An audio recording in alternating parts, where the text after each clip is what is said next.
Hello everybody and welcome to the third race of this year's World Monoposto Sim Racing Championship season, and we're here in Malaysia, Kuala Lumpur. In the past, this has been a track that has seen some crazy weather changes, some monsoon and rainy conditions. Today, this is not the case, as we don't expect any rain either for qualifying or the race, but it is very, very hot indeed. And usually this track provides some great racing. And what is also new today is that we have a new name with me here in the commentary box. My brother Elias will be assisting me as a co-commentator. From my side, it works. Okay, you just heard a race control call, I think, which you shouldn't be able to. So apologies, I will let the people know. Welcome, Elias. Looking forward to do this with you. Yeah, happy to be here, and I'm very excited for this race because the track already said is a very nice race, and we are excited for qualifying. Yeah, and qualifying is starting right now. We can have a look at the championship standings later. Oh, you won't hear any sound right now, which is a bit unfortunate. I think, yeah, now you should be fine with the sound. Apologies for that. But the in-game sound was muted there for a second. As we're seeing the first cars out on track right now.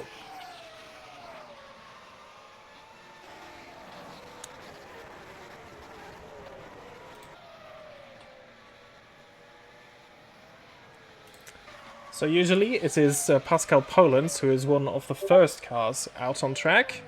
I think it will be the same today as well.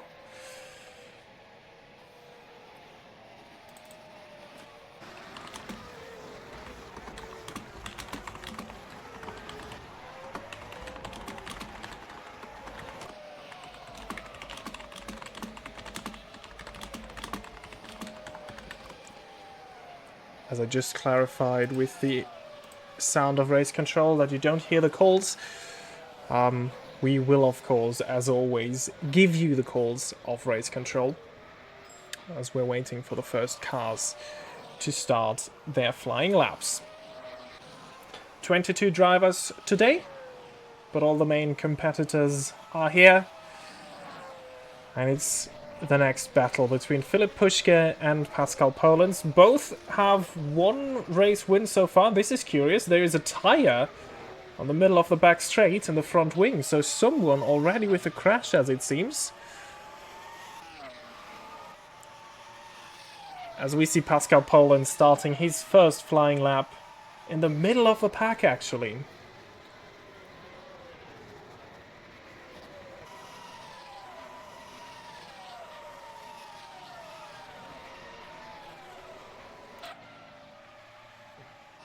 We're joining now Axel Laflamme. He's one of the first cars that has set a sector time behind Yannis Wilborn and Jose Soriano. He was the quickest one so far. Although I can see on the timing screen Pascal Polens has beaten that time already.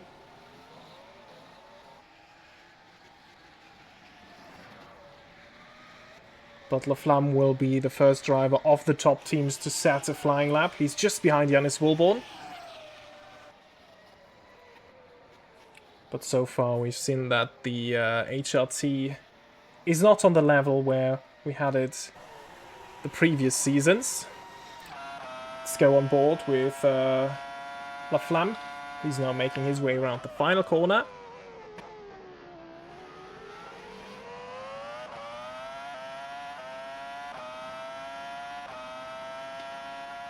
And it's a 132.2 provisional pole position. But here may be an answer.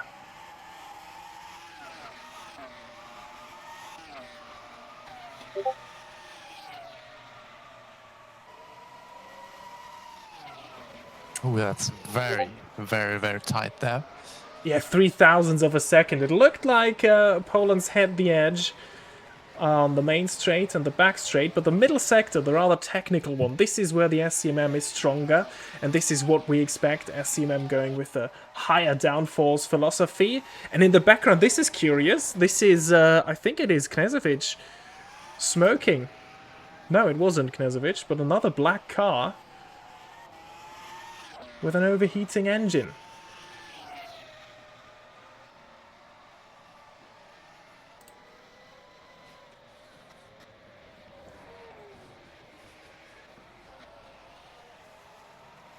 So Filip Puška behind his teammate and Pascal Polens after his first lap, but it is close as well.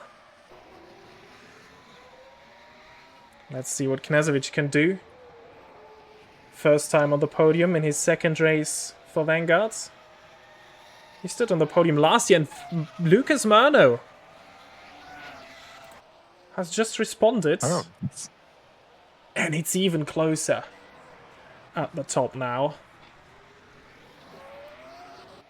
The first three within 0.02 of a second right now.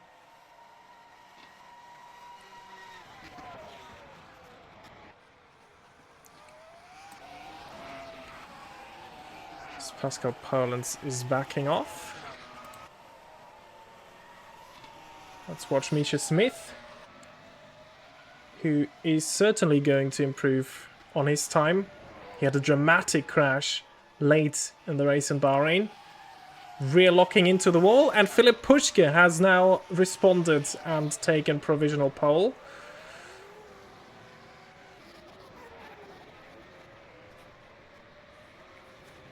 Now, Elias, you're new to the WMSC. You watched, or you assisted me in keeping track of the strategies last time in Bahrain. What was your impression on the first race of WMSC that you watched and that you followed? What do you think of the series? Well, it's quite interesting because you have very different cars. As we see Knežević with a bit of smoke coming out of his car.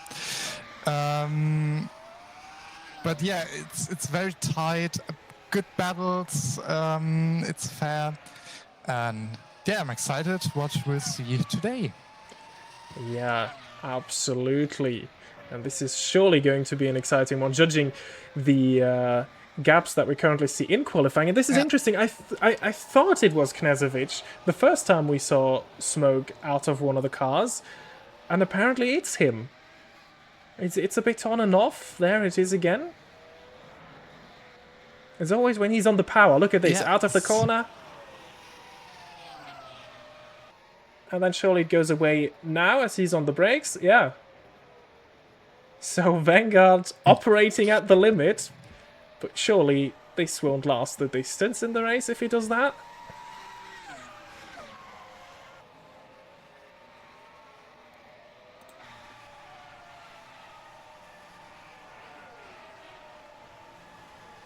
So Filip Puška currently on provisional pole. He's coming out of the pits again for his second run on fresh tyres.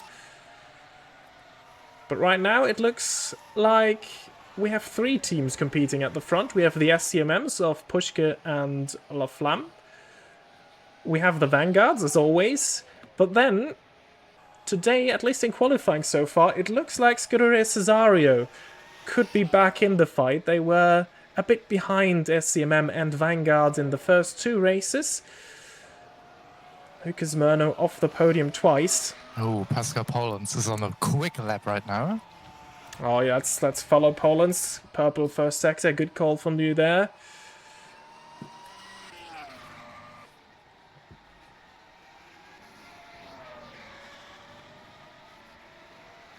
But then this is the middle sector, and this is where the low downforce Vanguard is struggling, and you can see it. The rear twitching left and right, but it's still purple in the middle sector. But here's the same thing. Look at this. Oh. Yeah.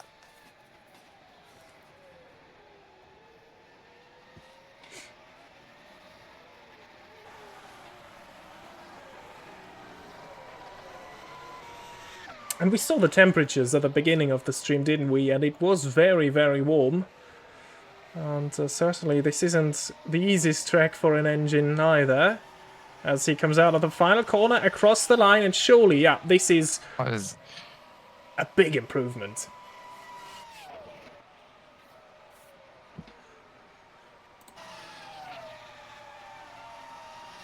But Lucas Murner trying to respond. Middle sector is purple.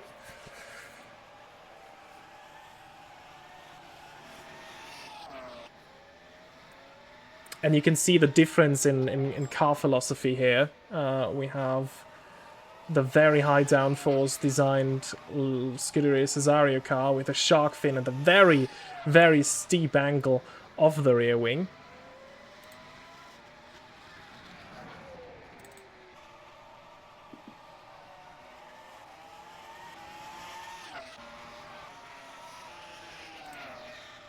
As I just got a message from Kevin Peters, they only lowered the cooling for the engine for qualifying. They will change it for the race. So this is the explanation on why we see all of the smoke coming out of these cars. As Murno improved his lap time. It was a personal best, but still in second. So Poland has really turned the engine up to 11. But surely he'll come in now. Philip Pushka might be on an improvement. First sector isn't really quick though. Half a second behind Poland's.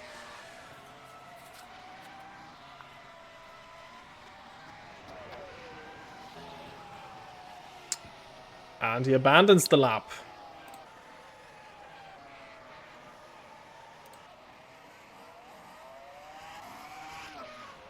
Pasi Mikkonen back in the snap line, also a high downforce car. They seem to work quite well here.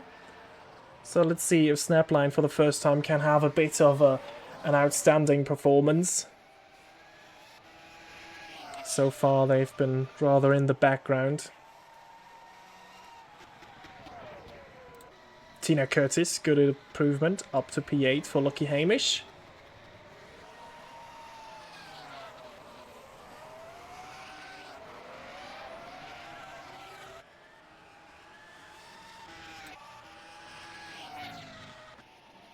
Axel Laflamme is on a lap. Personal best in the first sector. Second sector spread coming up right now. What's it gonna be? Oh, this might be good enough for P2 if he gets it across the line.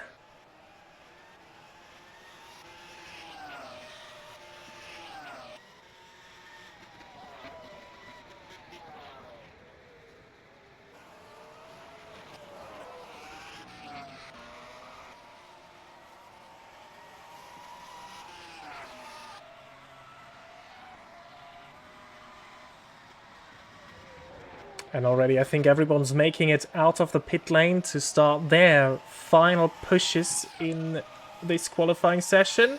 Axel Laflamme improves to P2, as predicted.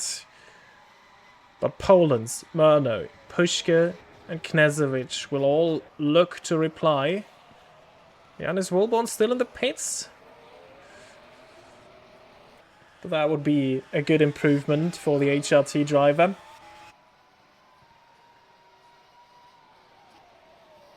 Making it into the top 5 in qualifying. He stood on the podium in Melbourne, but he said this was rather down to luck and not the pace of the HRT. Melbourne chaotic race at the front.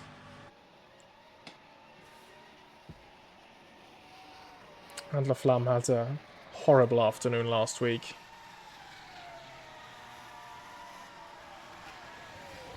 Ultimately resulting in a DNF.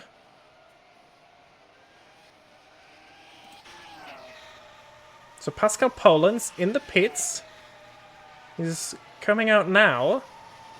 But this is really, really late. Yeah, he has to push on the outlap, doesn't he? Yeah. 1:31 is currently his provisional pole time. He has to do 2 fast lap now. Yeah, he has to do even faster. Now he needs to get over the line. He needs to beat his provisional pole time on the outlap. I don't think he's going to make it, actually.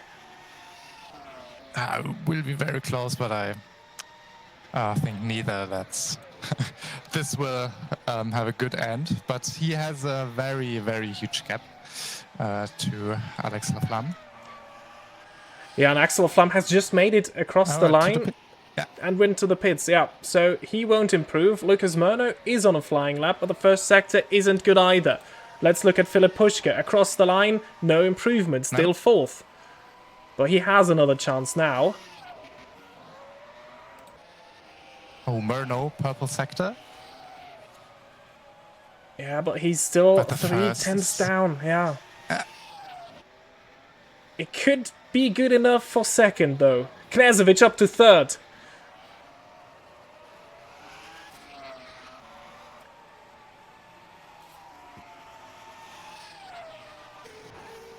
Oh, and we have a yellow in sector 3. It's clear now.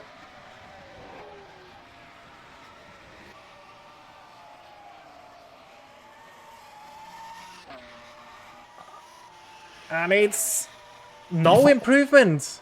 Last sector. 1 second down, but he has another chance in theory. Has Pascal Polens made it across the line? He did, yeah. So here's Filip Puška. He also is on a flying lap. I think this is a good situation if indeed Polens made it across the line with a second to spare. Because that means he can decide halfway through the lap what he wants to do. Because here's Filip Puška. This might be an improvement in time. Again, this could be good enough for the front row, but it certainly is not good enough for P1. Third, behind Laflamme, his teammate. What's Murno doing? I don't think this is going to be an improvement. And I think Polens won't improve either. Oh, there's the smoke.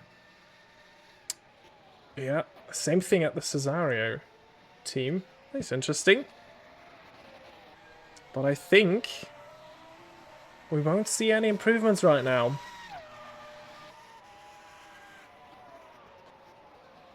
Lucas Murno into the pits. Yeah, and I can't imagine Polens will finish this lap.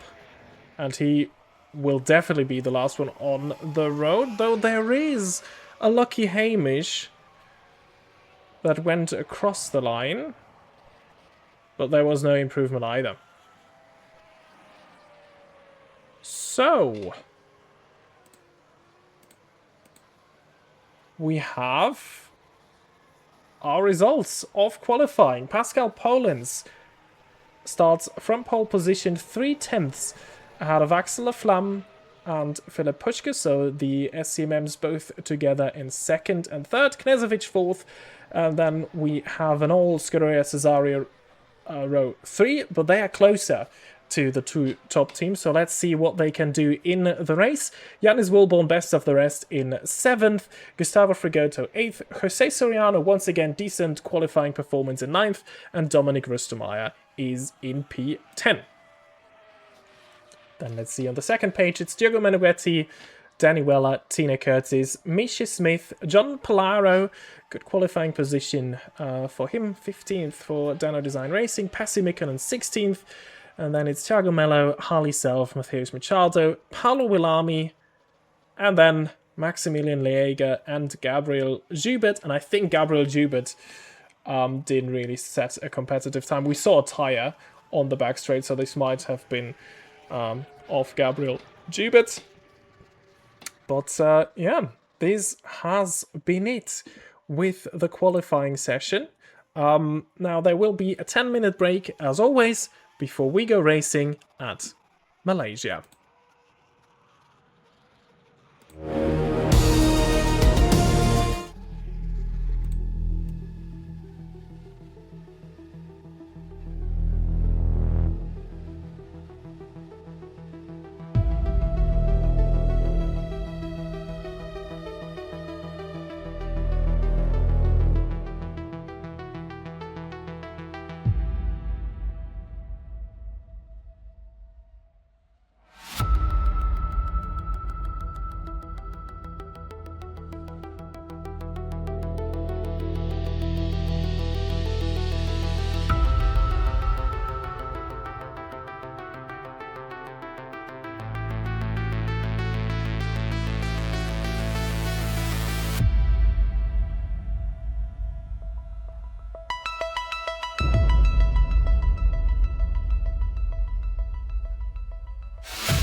Hello and we're back for the race here in Malaysia in the third round of the World Monoposto Sim Racing Championship 2026. I almost said 25.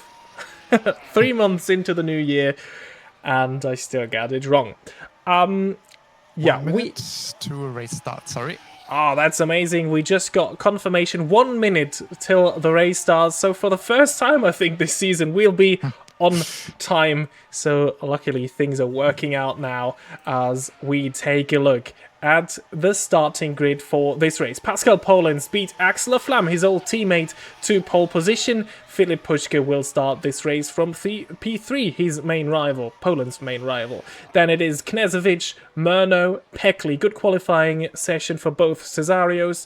And then it is Yanis Walborn, best of the rest, alongside Gustavo Frigoto, who had that title for the most races this season. Jose Soriano then in P9, and Dominic Rustemeyer completes the top 10. And then it's Diogo Meneghetti, Danny Weller, Tina Curtis, Misha Smith, John Palaro, and Pessi Mikkonen, the sole snapline performance. Again, only one car entered by that team today.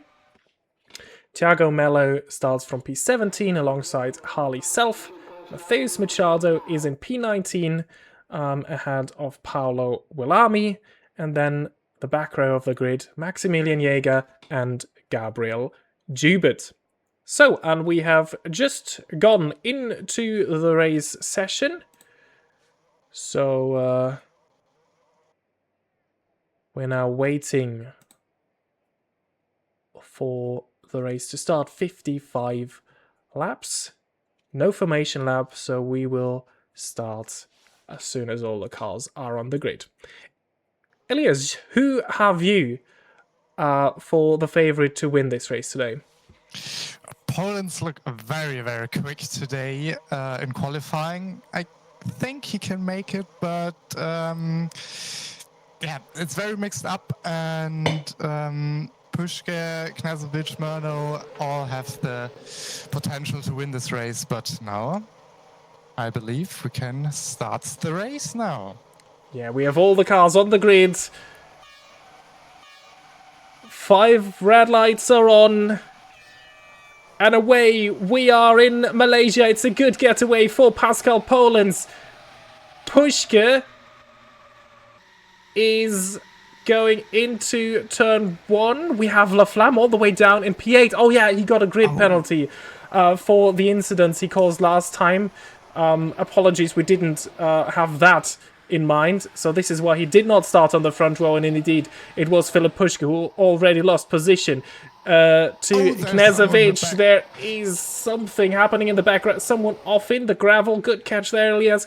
As we have a Vanguard 1-2 out of turn 3. So this start hasn't gone to Puška's plan. And again, is it Laflamme who was involved there? He lost a couple of positions. He's down to 9th. I think that's Weller, Smith, and Frigoto.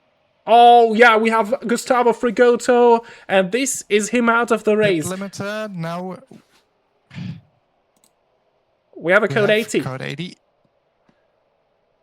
So gaps are frozen. Everybody has to put in the pit limiter. As we have Gustavo Frigoto certainly out of the race. Here is Misha Smith without a rear wing. He can get that fixed. And then Danny Weller. He also lost a lot of positions. Let's see how his car looks like.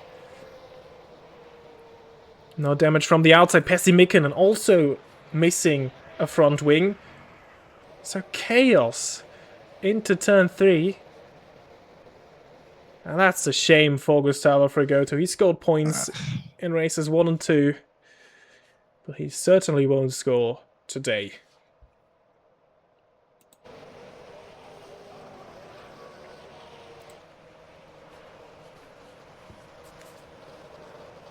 What a start. Yeah. Wild 3 laps. Immediately, we are in a full course yellow situation. Disappointing start for this man here, Filip Puška. He had a great opportunity off the line, but yeah, he just wasn't quick off it. Let's see if this will be upgraded to a full safety car. And now, yeah, Pascal Polens adheres to the new rule that we have this year. All drivers are required to go through the pit lane during full course yellows or safety cars unless race control tells them otherwise. So they are all doing that correctly. At least as far as we can see it. Let's see if someone decides to change tires, but I don't think we'll see that this time around. Oh, and someone has missed it. It's Meneghetti, I think. Yeah, you're right. Diego Meneghetti missed it. So he will probably receive a 5-second time penalty. I think this was how this was usually handled. And this is very unfortunate. As he's in a very strong position for Potenza. And P7. The sole Potenza here today.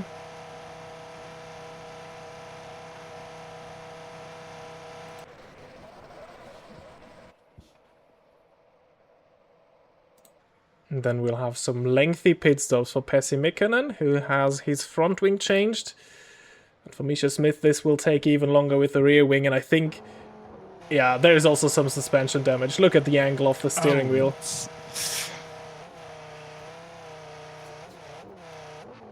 Misha Smith's season goes from bad to worse.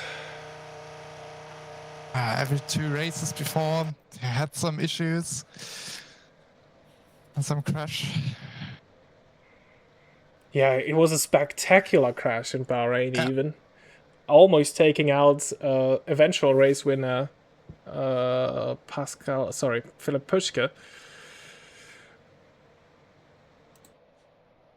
As now this gives us the opportunity to declare that we have a bit of an emergency situation in the stream right now, as I'm producing the stream and doing commentary on it, so apologies if things don't go as smooth as they usually do.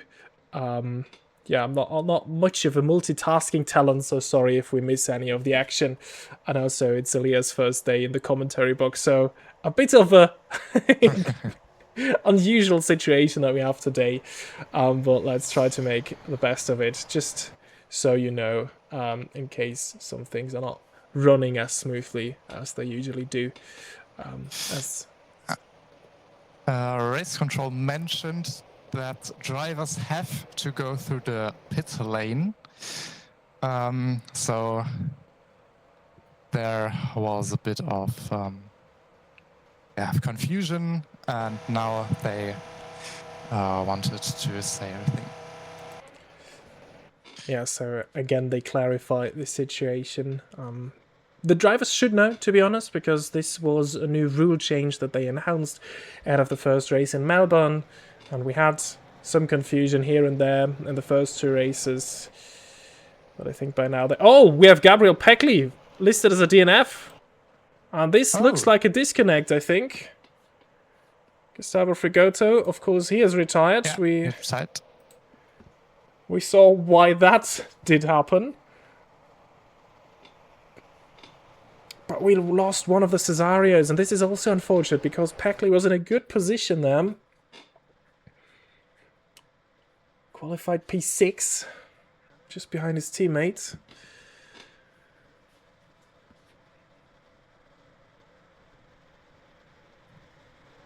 And as we are still in a Code 80 situation, the race could restart at any point.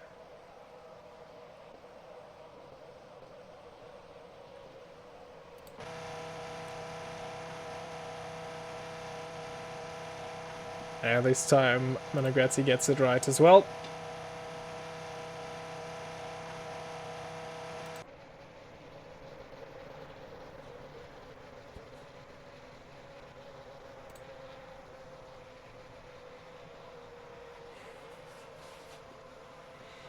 Let's see if someone got it wrong even with the race control calling this out, but it looks well, and someone is actually, and this is Diogo Meneghetti. Jogo Meneghetti actually going for fresh tires. 4.1 second stop time. So he now dropped behind Rustemeyer, Curtis and Willami. I think Laflamme also gained a position there.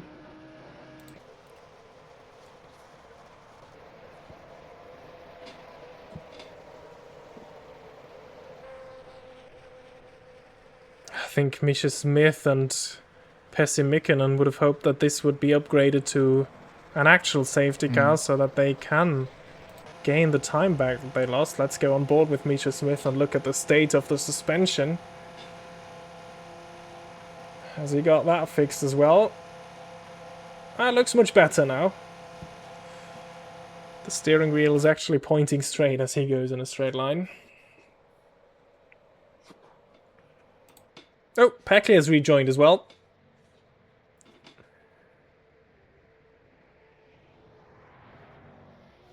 And I think he's still on the lead lap.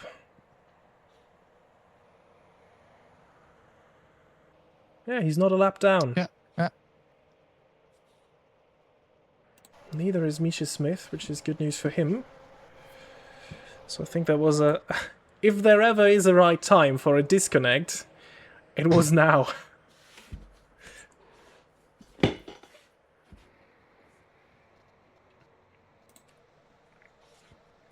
Oh, we have a 5-second time penalty for Philipp Puschke for causing a collision.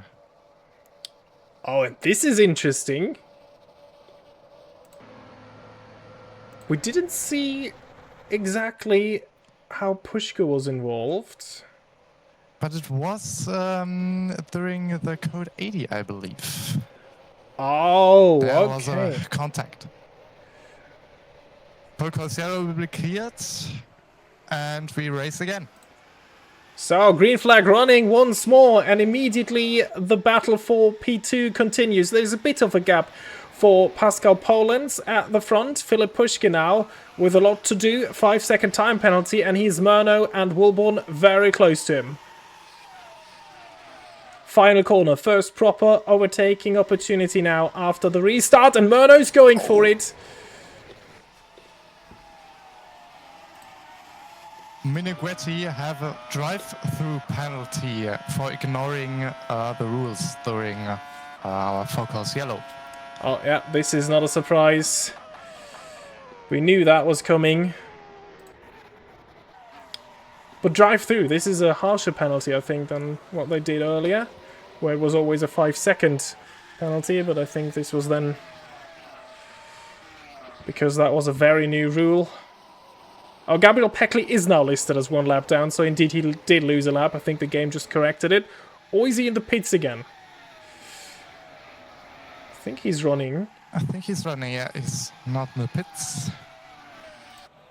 Yeah, there he is. But 2 laps down on the leader now, actually. So that got updated.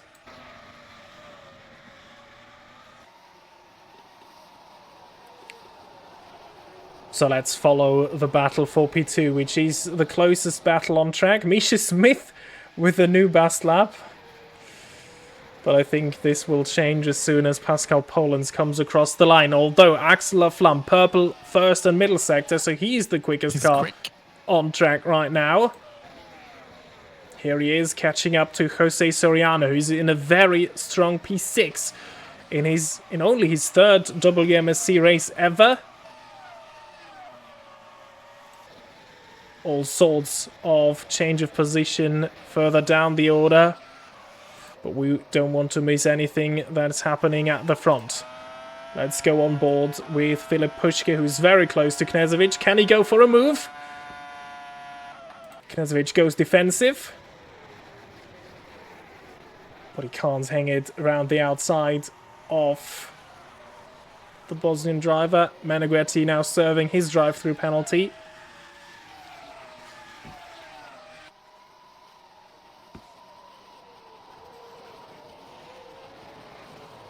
Thiago Mello in the pits as well.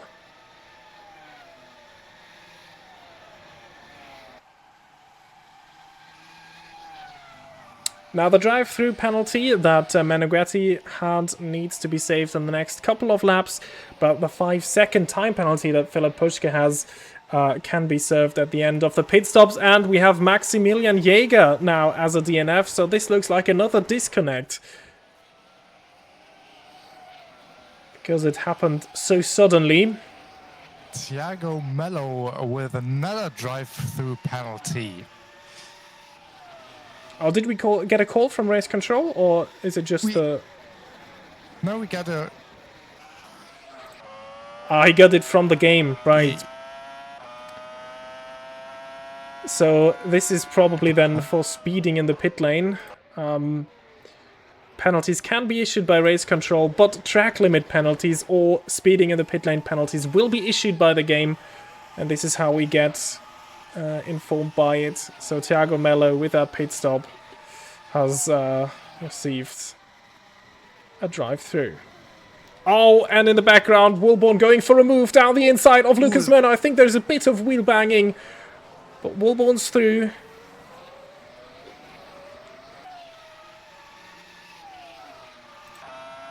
Now can Murner respond?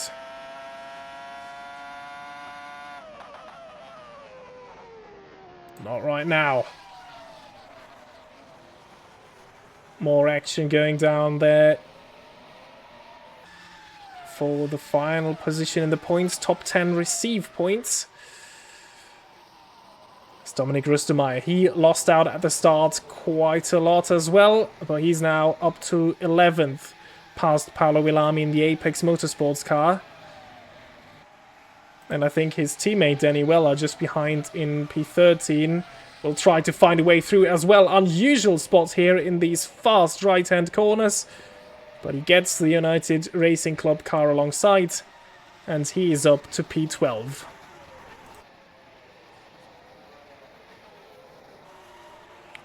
Poland's in the meantime running away at the front, as La Flamme has caught up with Jose Soriano.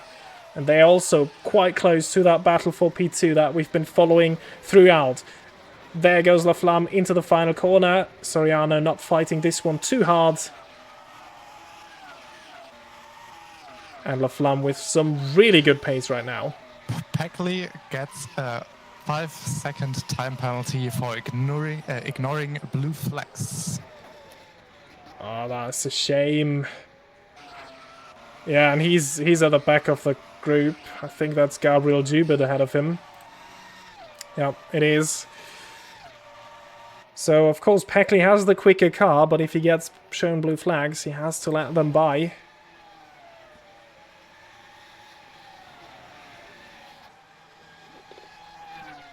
So not even 10 laps into this race, and this is already one to forget for Gabriel Peckley.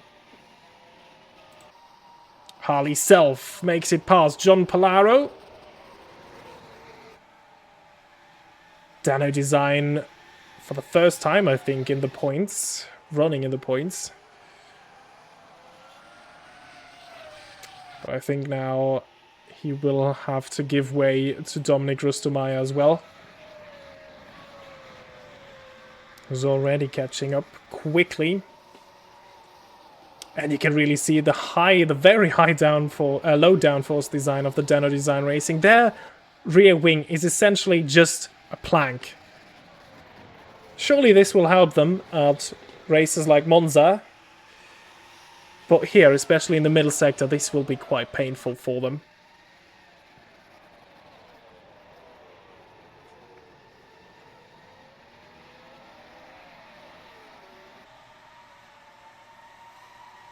But also, it will be quite a challenge to get past.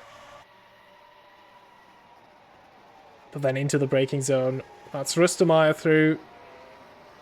Although Palaro is fighting this one. Good battle there for P10. Oh, look, he's going for it once more. But I think now this is Rustemeyer fully through. Danny Weller will have the advantage now up to turn 4, I think it is.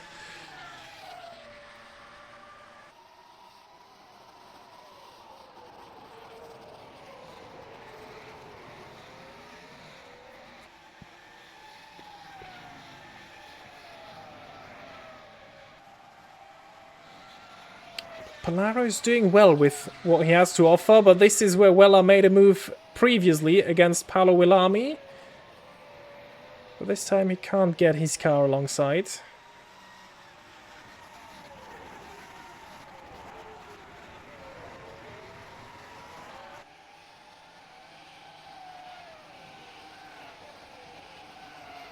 Oh, and Laflamme has dropped behind Jose Soriano again. Didn't he pass him earlier already? I think, yeah. I think it was into this corner here, the final corner. Yeah. So either Laflamme has made a mistake, or Soriano has fought back. And then into turn 1 once more. And he's through. Gabriel Peckley already 3 laps down. He just made his way out of the pits there.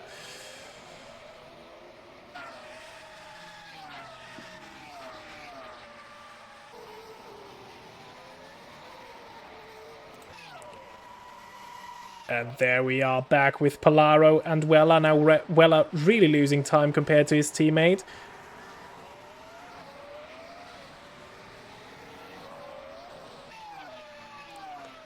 So we have some Jean Palaro fans in the chat as well. Your boy is doing great.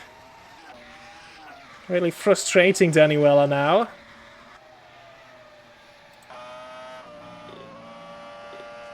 As we go on board with the German driver, new at United Racing Club, made the switch from Lucky Hamish to URC. His old team, both cars in the points right now. Is he going for a dive? No, he isn't.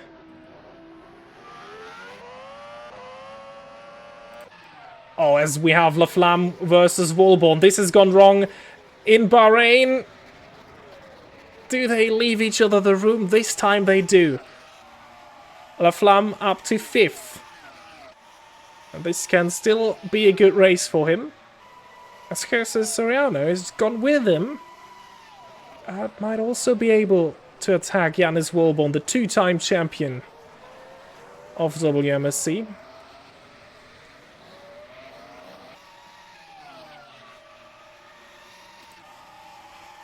And once more, Palaro and Weller on the main straight.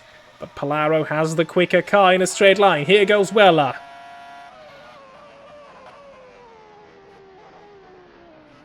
I think he needs to be creative. He can't do it on the straights.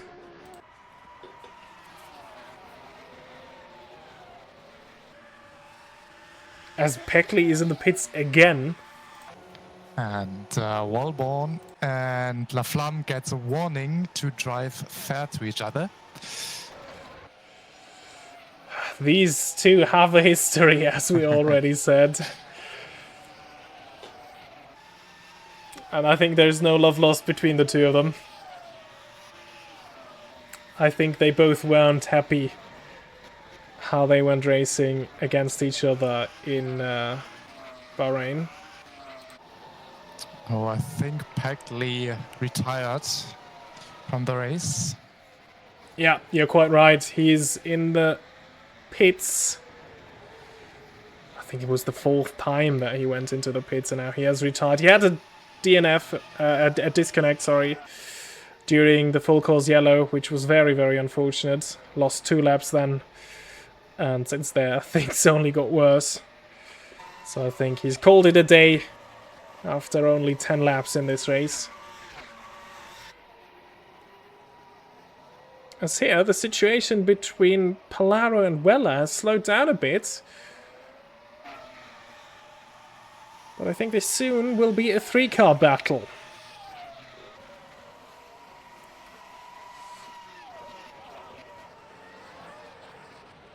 Yeah, Max99 in the chat. The fact that Soriano drives this clunker of a car on P7 is crazy. Yeah, you're absolutely right. I think last stream already we said that the Beta Giulia was the 3rd or 4th slowest car, and still Soriano has put it into the points consistently. And now he's going head-to-head with a 2-time WMSC champion.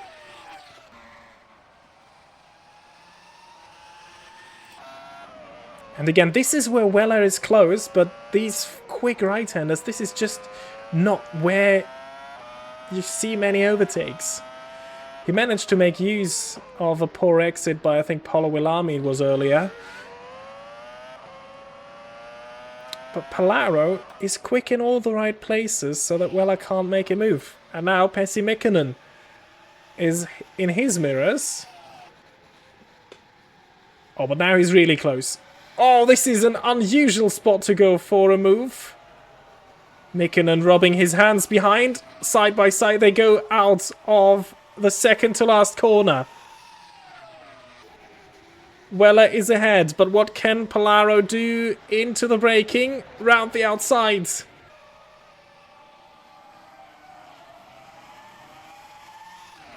And now it's Weller briefly past, but look at the straight line speed and the slipstream for John Palaro. And once more, same result. Oh, but he runs wide. Ooh. And now it's Weller through. Pessi Mikkonen seeing his opportunity there as well.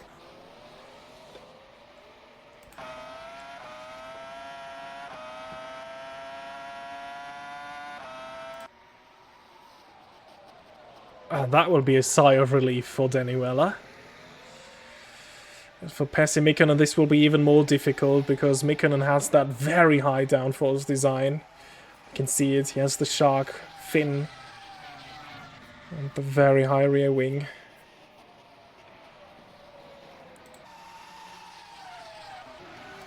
As Axel Flam is now filling the mirrors of Lucas Murno.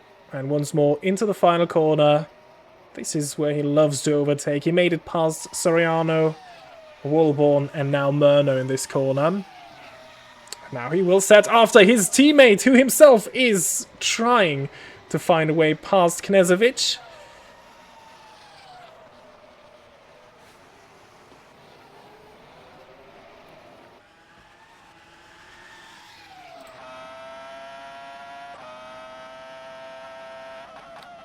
Knežević really helping his teammate here by holding off the advances of Filip Puška.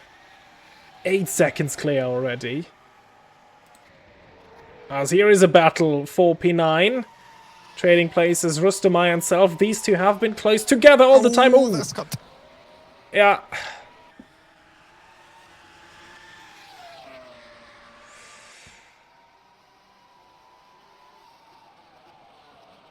Let's hope no one took damage away from that. I think that was Harley's Self a bit too quick on the power.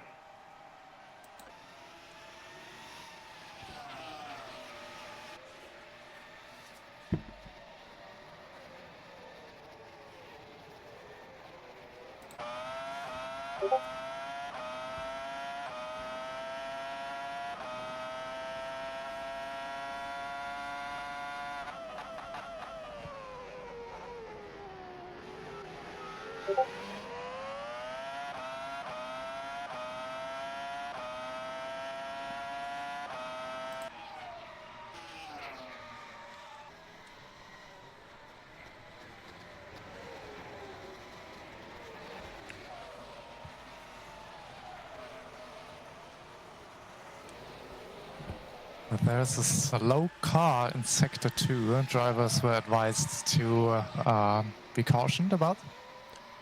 Oh, this is interesting. Usually this is when someone has lost a front or rear wing.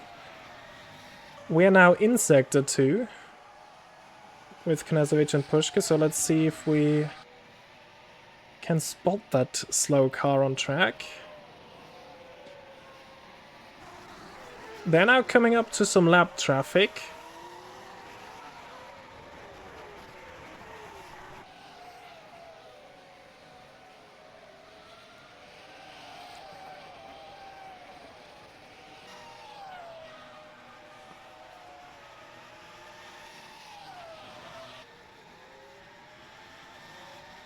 But I think that car is gone now, right? I didn't see anyone slow there. Maybe... I didn't see neither. Check clear again. It might have been Mikkonen, because I think Mikkonen lost a lot of positions. Yeah. And now it's in the pits. Yeah. Yeah, here he is, and I think he's missing a front wing. Oh, and he was in a fight with Paolo Villami. No, not Paolo Villami, John Palaro. He's still running. And looking fine.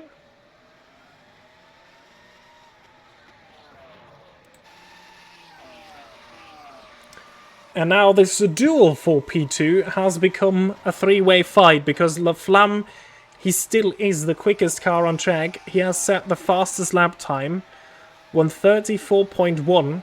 The second quickest lap comes from Pascal Polens, but is almost half a second slower. So let's see what they do in SCMM, because right now we don't know how quick Philipp Puschke could go if it was not for Pascal Polens.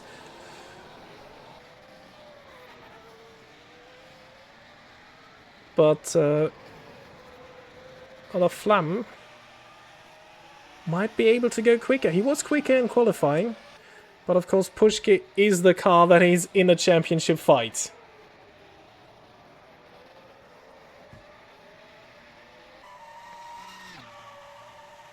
Let's see how they play this.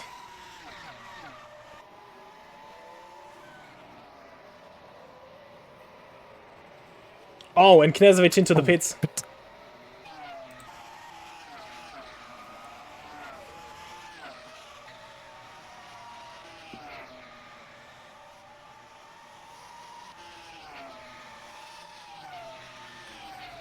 So let's do some quick maths. First stop, lap 16. I think we might at least see a two-stop race from Alexander Knežević.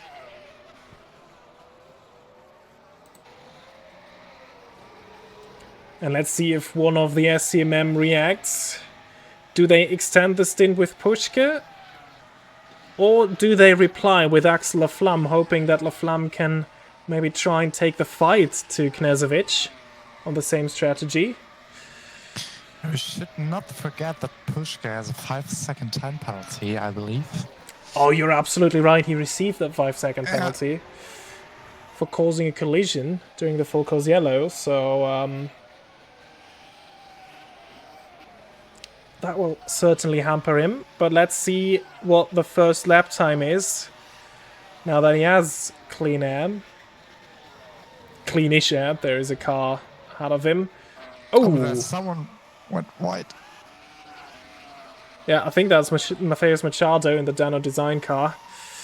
Ah, he's a lap behind, yeah. Yeah, he's let them by, or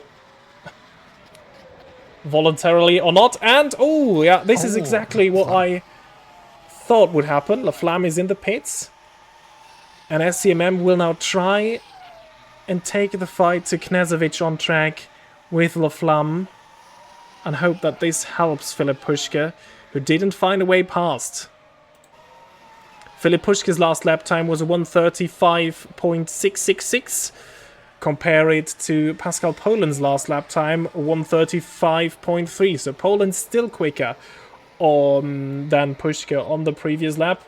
But of course Puschke had to run in the dirty air and try to attack, so he couldn't save tires as much as Pascal Polens might have been able to do. Knežević passed by La Flamme. Well, let's see how big the gap is now. They were right together, but the undercut really worked a lot. It's 4 seconds, I think, the difference now.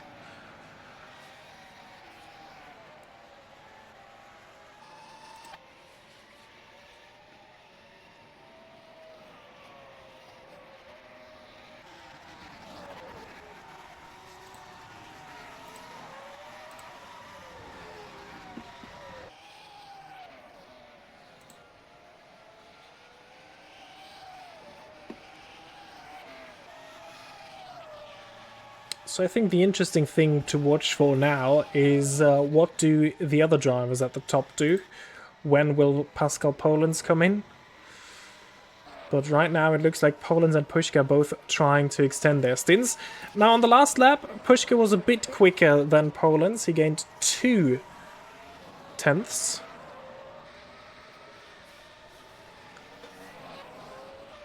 But of course, as you correctly reminded us, Elias, 5 seconds we have to add to Pushka's time.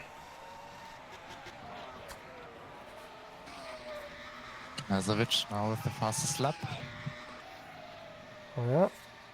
I think that was done on his first flying lap that he had after his pit stop, but I can already tell you, I see on the live timing, La Flamme purple in Sector 2 and Sector 3. So I think next time around, La Flamme will be able to respond, as we have the next battle on track involving Danny Weller. He's now past his teammate, but his teammate has been in the pits.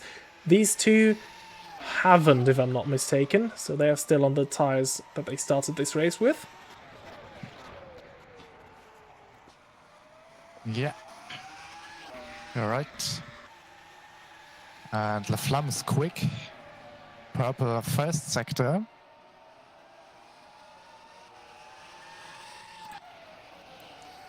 And purple second sector for La Flamme. He's catching up. Yeah, and here we have the confirmation, what you already told us. This is going to be another very quick lap. And look at that, the car ahead. This is already Alexander Knezovic, who is right behind Tina Curtis now. Finds his way past. Myrna now in the pits.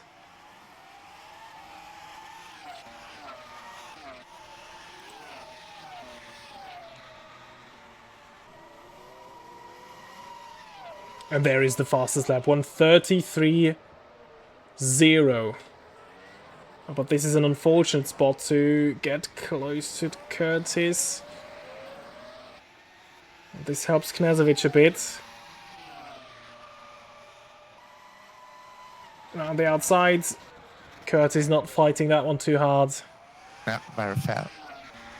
Oh, a little bit of shake going on with Tina Curtis.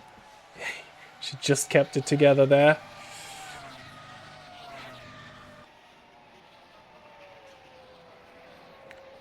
But it looks like she found her rhythm. And Lucky Hamish running decently there in P7.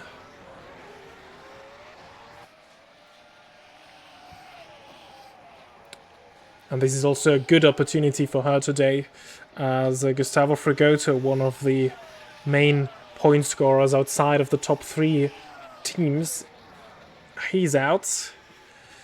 And Janis Wilborn, the only non-SCMM Cesario or Vanguard now, ahead of her.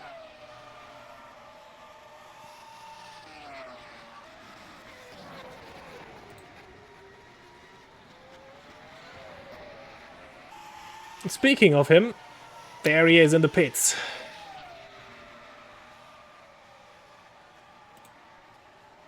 And Curtis follows him. And there we are. Now, how is this going to play out? Filip Puchkov was very aggressive in the opening race in Melbourne. He got a slap on the wrist then, as people were criticizing him to be too aggressive at Melbourne. He apologized, and 2 weeks ago it was La Flamme causing a bit of trouble. But he's been well behaved. He has been warned against Wilborn, but they both received a warning, so they were both on the limit of what he's allowed. But let's see if La Flamme can find a way past Knezovic, who put on a defensive masterclass against Filip Puchka. So if Poland wins this race, I think half of that win belongs to Knezovic for holding off Puchka. That was really well driven. And as expected, and as team boss Kevin Peters told us in qualifying, they have turned the engine cooling up again. This is interesting now. Puchka, a pit.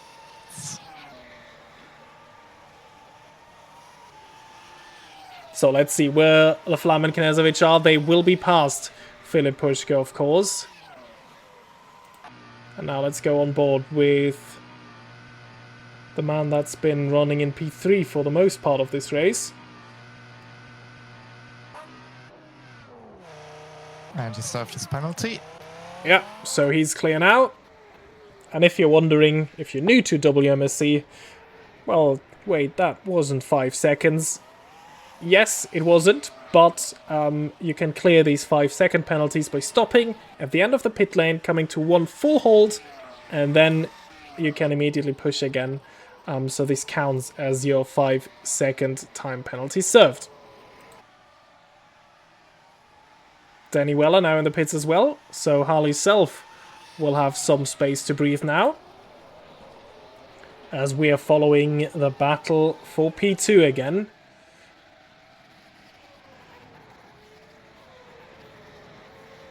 Now this is an interesting point of time where Puško came into the pits. We're not quite at the halfway point of this race. 7-8 laps away from that.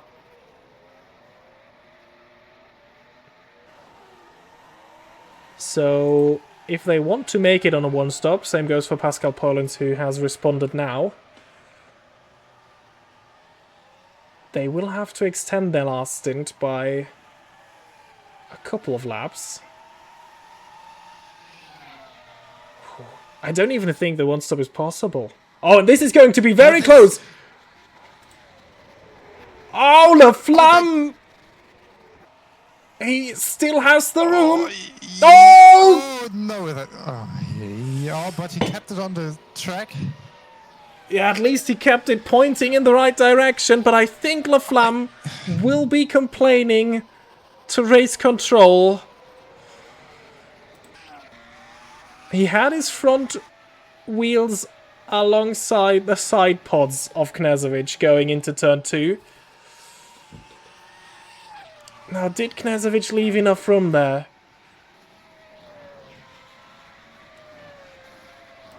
Race control noted this incident. Yeah, quite obviously they do, because that is certainly going to be a heated debate that they have to call, as we have Danny Weller once more trying to go for a move against Diogo Meneghetti. Oh, it looked like he kept it together, and then he almost lost it there.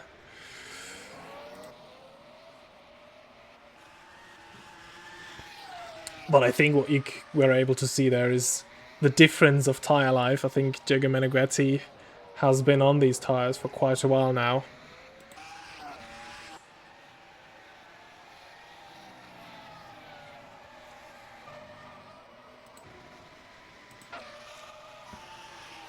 Laflamme has already caught up with Knežević again.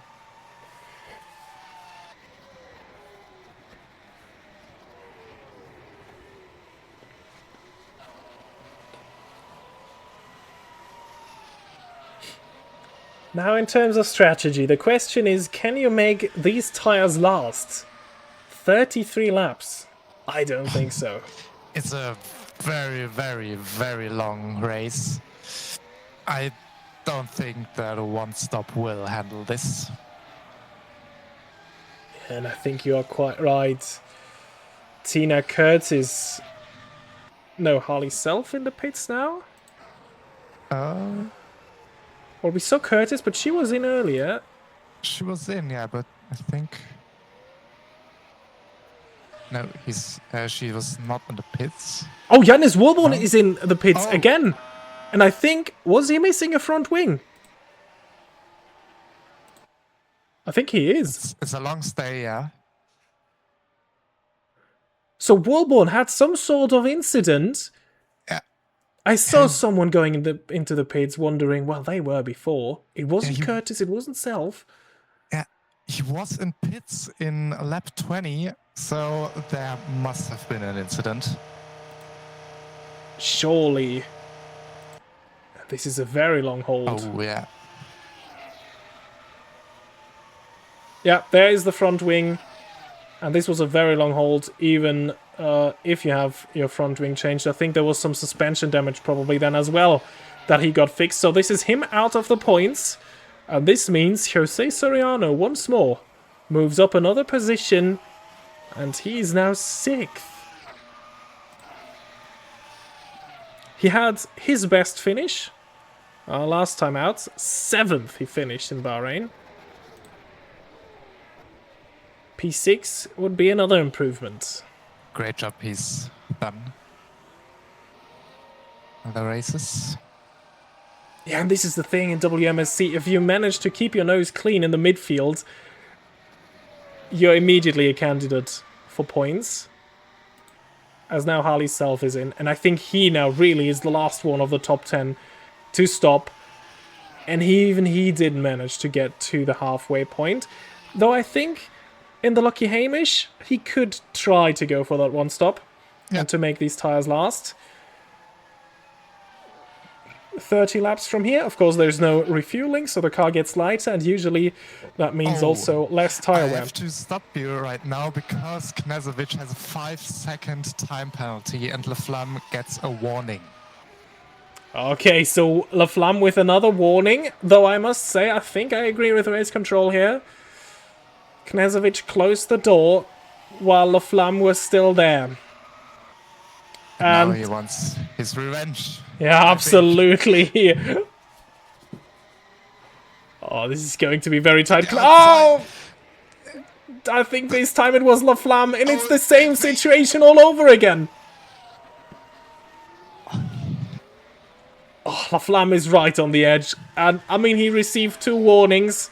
And I think this time into turn 1 he turned in, while Knezovic was still there. Oh. What a battle between these two. Yeah, absolutely. Again, it's Laflamme keeping us on the edge of our seats, but I think this time it is in the most positive way. And he did what his teammate couldn't do. And he's in incredible form here today. Yeah. He is aggressive, yes, but I think I didn't see anything that was over the limit from him today. And he was quick in qualifying. He beat his teammate. Absolutely. And he And is after- the quicker SCMM today. And after Bahrain, I think he wants to have a good race on his hand, and he tries everything to do this. Yeah, absolutely. And going a bit back in WMSC history, which means, well, last year, it was Laflamme who was in that second Vanguard. Knezovic has taken his spot. Kevin Peters decided to opt for Knezovic instead of Laflamme, going for the more experienced driver who has been in WMSC from the very first season. And Mello has a 10-second stop-and-go penalty for ignoring blue flags. Oh. Yeah, this is unfortunate and shouldn't happen, really. He's now the sole Bravo Snow Schatten in the race with Frigoto DNFing, but yeah.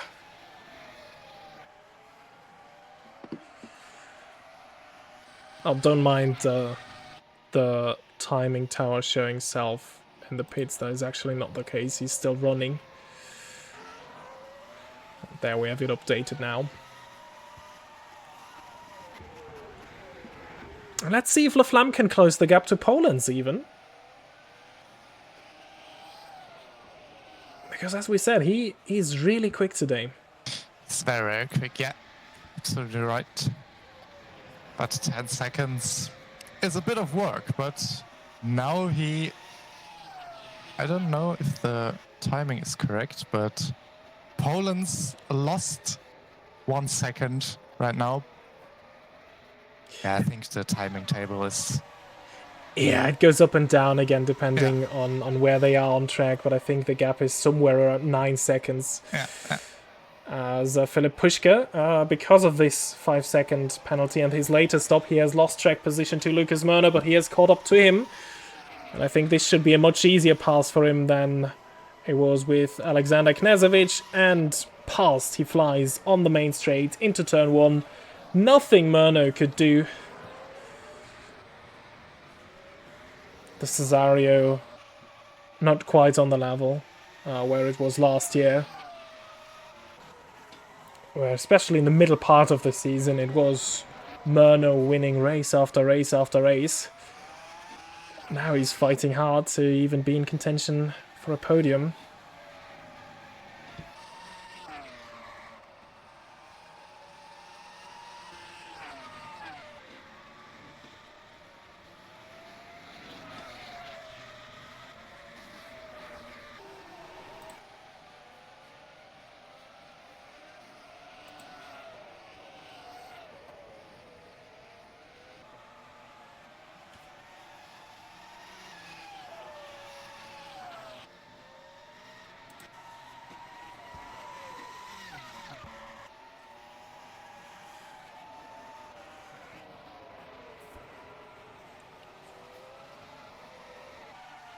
So we're following Pascal Polens now, who seems to have everything under control once more. I think the first time he and Laflamme are both racing in clean air, we can already tell that Polens has rather increased the gap. Of course, he has the fresher tyres. I think the difference is like... Oh, and Knežević is in the pits again. And tell you what, this might even be a 3-stop. Yeah, it has to be, and I think he wants to serve his penalty right now.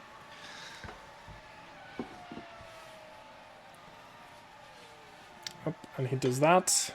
Yep. There we go. Out of the pits he comes, between Soriano and Curtis. But he has some nice space now to go flat out and push these tyres. That is, of course, if he wants to come in for a third time. But we're now right at the halfway point. I mean, it could be possible now. I think if he saves some tyres, and we've seen Knežević extend stints quite a lot. He did that as well in Bahrain. I think there he was the only one making the one-stop work. Yeah, correct.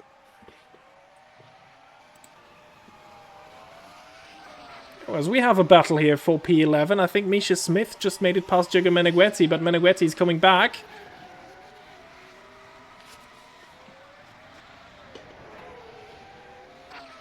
And Misha Smith into the pits. I think it was rather the other way around. Meneghetti actually trying to make it past Smith.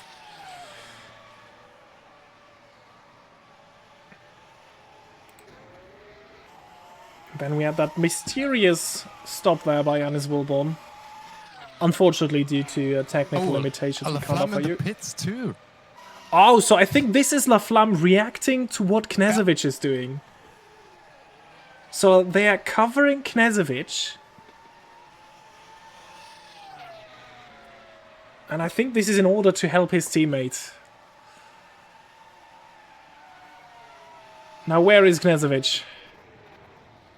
Oh, long way down the main straight. Ooh, bit of a wiggle there from Laflamme. But he kept it, and he kept the position. And I think this is very good news for Filip Puška now. So right now, what do we reckon? I think Pascal Polens on a 2-stop with a short last stint. Same probably for Filip Puška. Murno also on the 2-stop. And Laflamme and Knežević probably on a 3-stop right now. Yeah.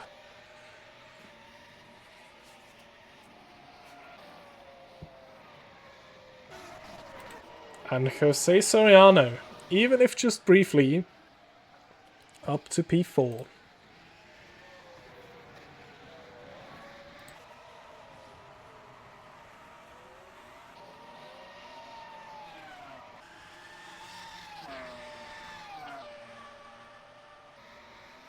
Rustemeyer getting closer to Harley Self again. These two have battled before. But right now, let's look at some action further down the field. This is the closest battle that we have right now for P15 between Willami, Mikkonen and Mello. And Willami didn't have a great exit out of there and into the hairpin. Mikkonen very late.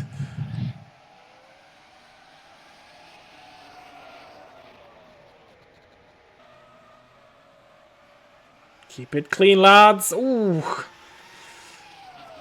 Thiago Mello wants to have a bit of action there as well.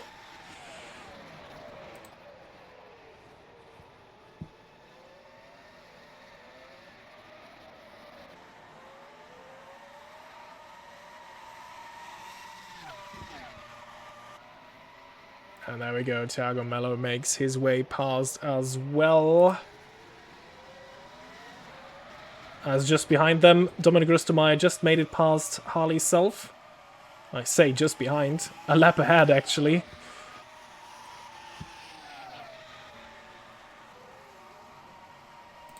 Oh, Thiago Mello somehow came out ahead of all of them on the main straight. I saw something happening in the back.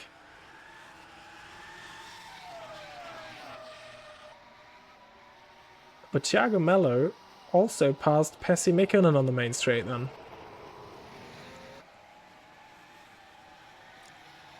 Oh, big moment there for Wilami.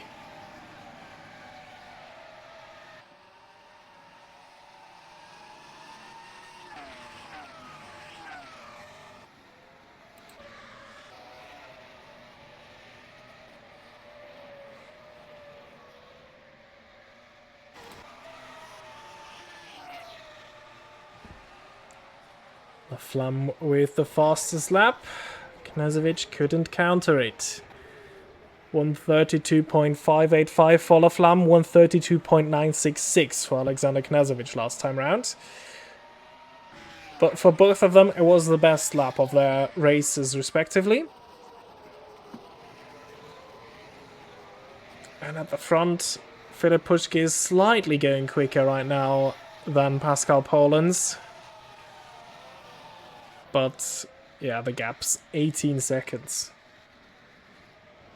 So this will be a lot to overcome for Puški. Then again, a safety car could happen at any time. And that could put him right back into contention.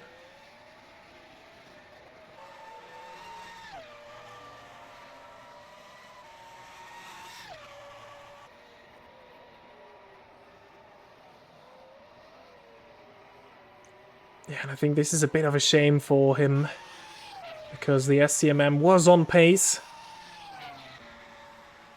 and looked like a quick car around Sepang.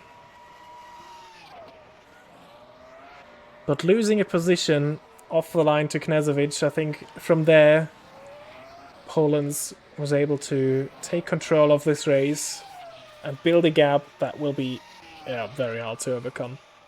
Yes. Then the 5-second penalty didn't help, of course, either.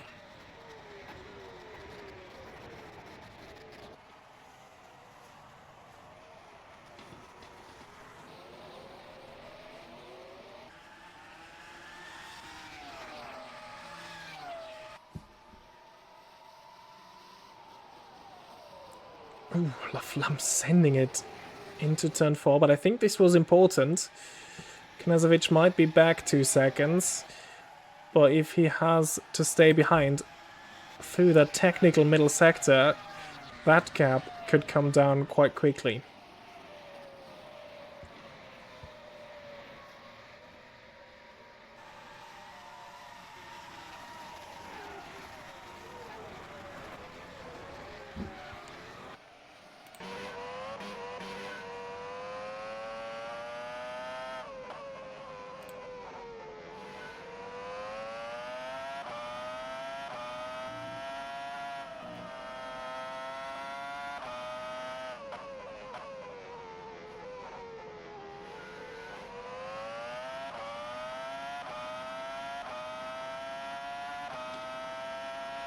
And I think Knežević will be very unhappy with the situation ahead of him. There's one of the HRTs, I think. Is this Misha Smith? Who is quicker than Soriano, but a lap down. And I think he has to let Knežević by. Is he doing that now? Not really! And I think, oh, there is definitely at least a warning coming the way of, yeah, Misha Smith it was. It even looked like he was going out of the way, but then he just closed the gap and went back onto the racing line.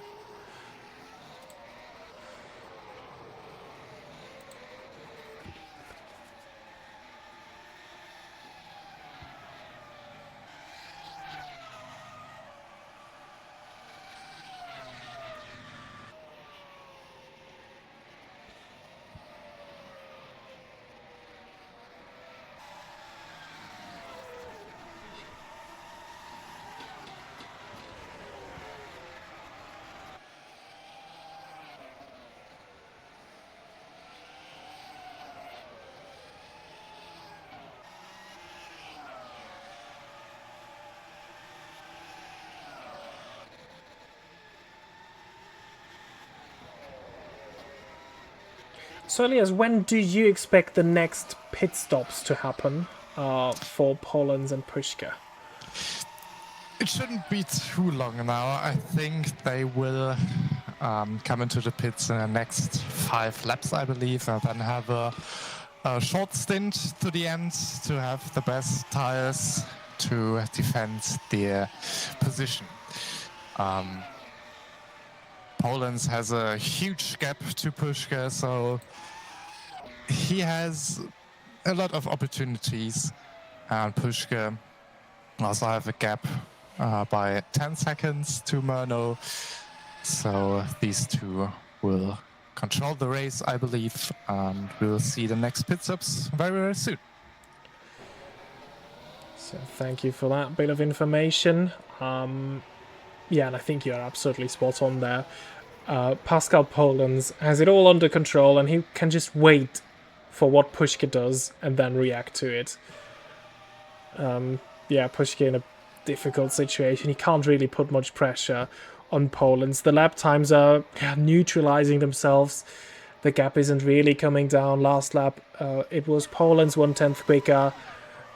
The laps before, Pushka was a 10th quicker here and there, but ultimately they're going at the same pace, and I think without a safety car, I don't think Pushka can do anything against Polens. Oh, and there's a car without a rear wing in the pits, and I think this is Pessi Mikkonen.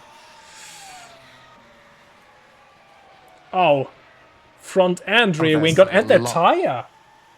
I think it's only having 3 tires, that car. Yeah, he's out. Oh, yeah, he's out of the race. Oh. This is some interesting pit maneuver that he's doing there.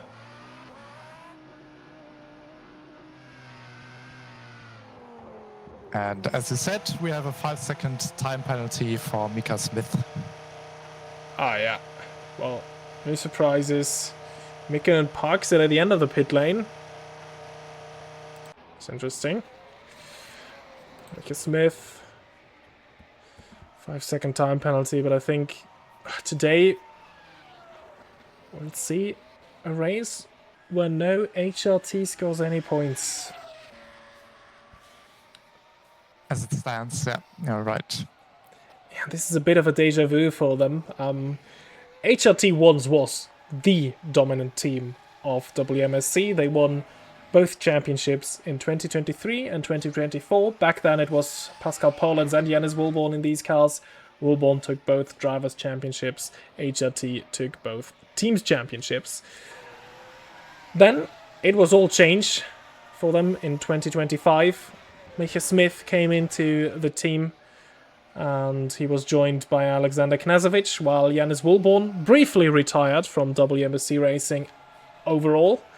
And Pascal Polens went to Vanguard, where he became champion.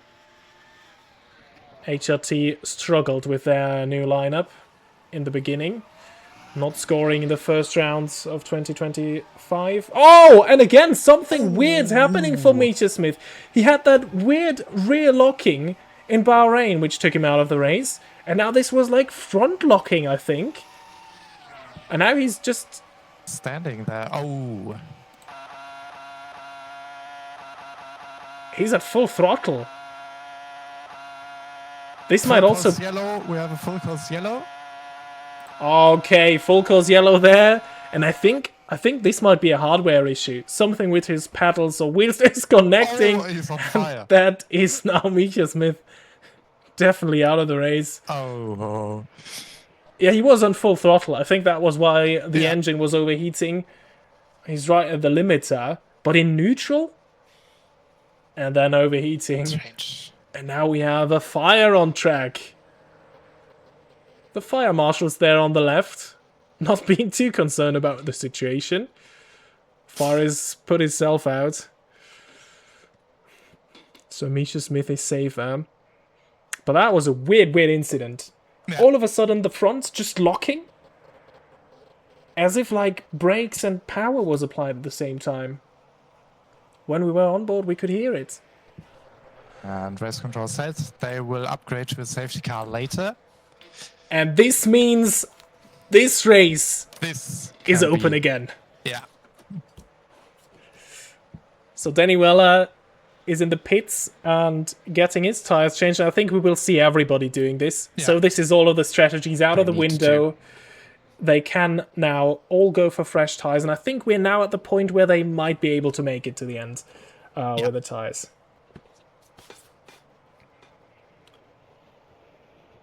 So, again, refresher on the rules. Oh, Ash, welcome in the chat. This is not a bad time, unless you're Misha Smith, who just had a very weird incident. We believe it was a hardware issue, and his car literally blew up on the back straight. And this is why we have now a full course yellow, which means all of the cars will have to put in the pit limiter. All of the cars will have to go through the pit lane, no matter if they do want to go for a pit stop or not. Unless race control tells them otherwise, they will have to go to the pits. And this full course yellow will be upgraded to a safety car later on. We already had that confirmation. Then it will be Pascal Polens, who was in control of this race from lap onwards. Philip Puschke had to make use of strategy and the help of his teammate to make it past Knazovic, who was running in second for a long time. And I think this is especially bad for Olaf Lam and Knazovic on that three-stop strategy that will now have lost track position officially against Lucas Murno, who all of a sudden snuck his way into a podium position for the moment. So I think we had Puschke in the pits. He did change his tires, or did he? I believe, but I'm not sure because there's a lot of going on right now. Yeah, so Lucas Murno definitely changed tires. I'm pretty sure Puschke did as well. There is Flam doing that and Knazovic as well. So I think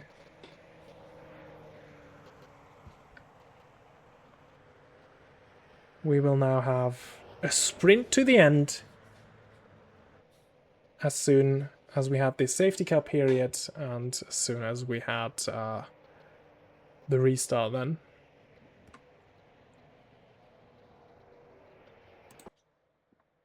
And this here is the reason for the full course yellow. Still smoking that calm.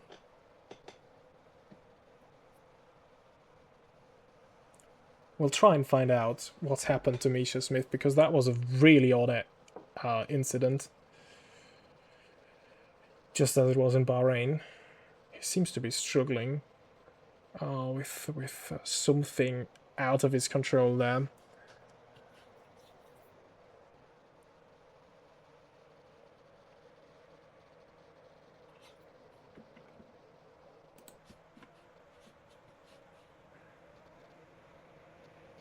So let's briefly look at the running order going into this full course yellow. Pascal Polens leads ahead of Philip Puschke in second. Huge gap right now, but there will be a safety car period. Safety car procedure. And this one has started now, so Pascal Polens will still go at reduced speeds and everybody will now have to catch up to him. Then the lapped cars will be allowed to overtake, so this is going to take quite a while. So let's try again. Here is Pascal Polens still in the pit limiter, passing Misha Smith's stopped car on the track. He's leading. He has been since turn 1. But now he will face a challenge from Philip Puschke after the restart. Lucas Murno, uneventful race for him, but all of a sudden he is up to P3 because Axel Flam in 4th and Alexander Knazovic in P5 opted to go for a 3-stop strategy.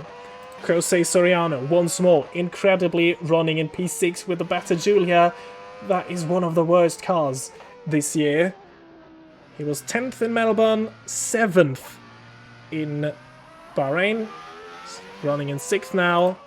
Tina Curtis for Lucky Hamish in 7th, and the Lucky Hamish and United Racing Clubs, they have battled throughout this race, and this will surely continue after the safety car.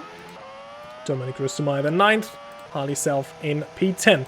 Diogo Meneghetti He had a drive-through penalty early on and dropped out of the point-scoring positions.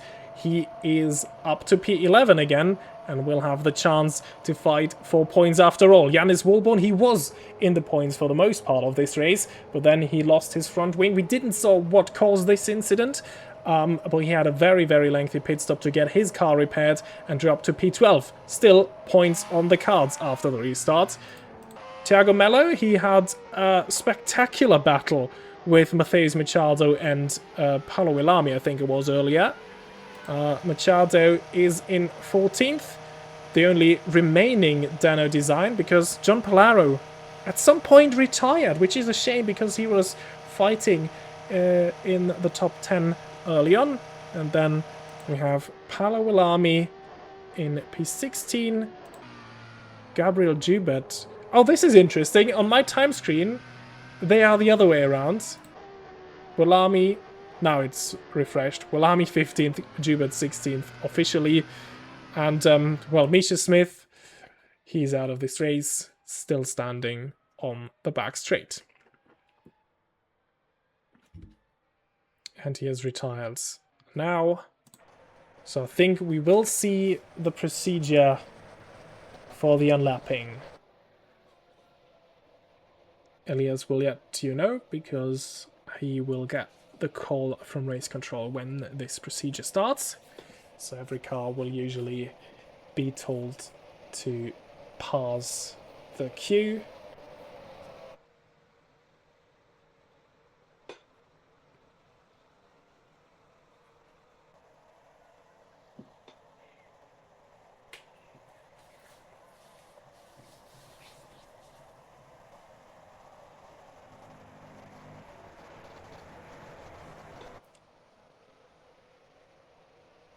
This is a chance for both SCMMs actually. Laflamme will be right back at the top.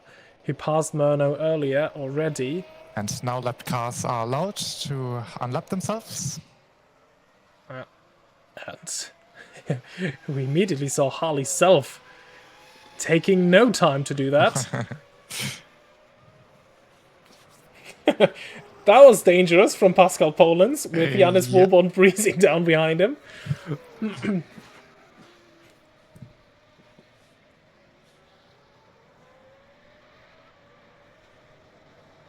Are they all passed already? No, I think Thiago Mello is still somewhere on the track. Far, far, far behind them. So this is where Thiago Mello's at. He hasn't even caught up to the queue. It's far way behind. He had Machado. Machado is in the queue. Willami is so as well. And Joubert is. So I think they will have to wait for Thiago Mello to catch up. And then they will have to wave Mello around once more. Because I think that right now they're waiting for Mello to catch up. And to go past all of them now. I wonder why he is so far back. Yeah, and there he goes. Passing them all. Yeah, he was told that he can do this, so no mistake by him. Race control said that he can use the start-finish line to overtake these cars. So I think now the order is correct, and then Machado, Willami, and Joubert will be allowed to unlap themselves when they leave the pit lane now. Oh yeah, question by Ash in the chat. Has Wolborn had an incident or been off the pace? Well, both actually. He was running best of the rest pretty much today. Off the pace, as it has been the case all season. The HRT just not there in terms of the pace. But he was running, I think, in P6, P7. But then he had a very long pit stop and he was missing a front wing at one point. We didn't see what happened exactly. But yeah. He also had some sort of an incident. This is why he's out of the points currently. Pace-wise, I think he should be around where Soriano is. And this safety car period will give him the opportunity to fight back and get back into the point scoring positions. As we are now waiting for the cars to catch up to the back of the safety car queue, and as soon as the last car is there, which at the moment is Gabriel Jubert, we will go racing again.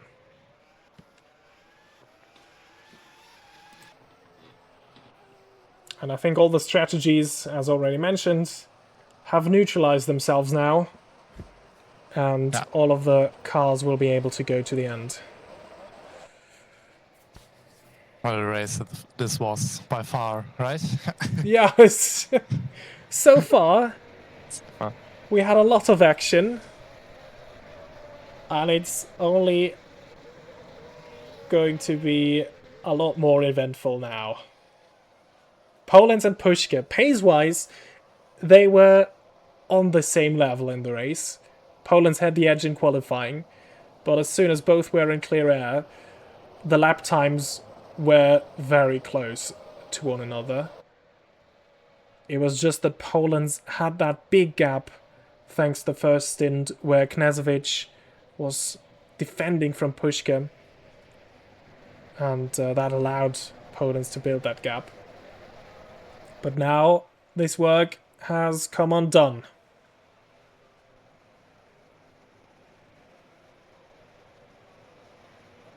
Machado in the pits, and I think even stopping.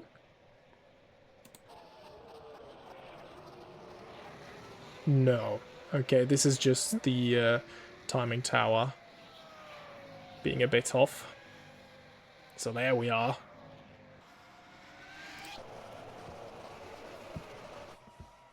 Okay, we have another lap of the safety car, and then we will race again.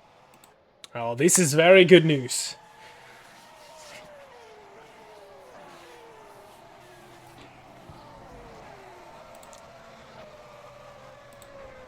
So 15 laps. 16 laps, I think. After the green flag flies.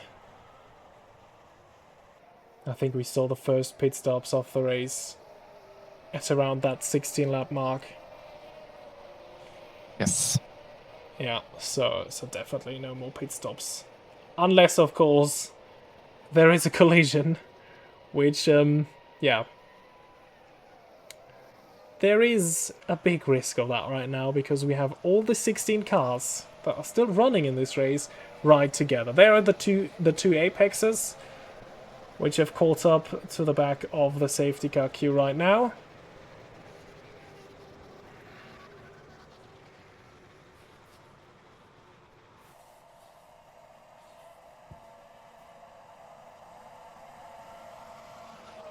And one of the apexes even changing tires again. That's Paulo Willami.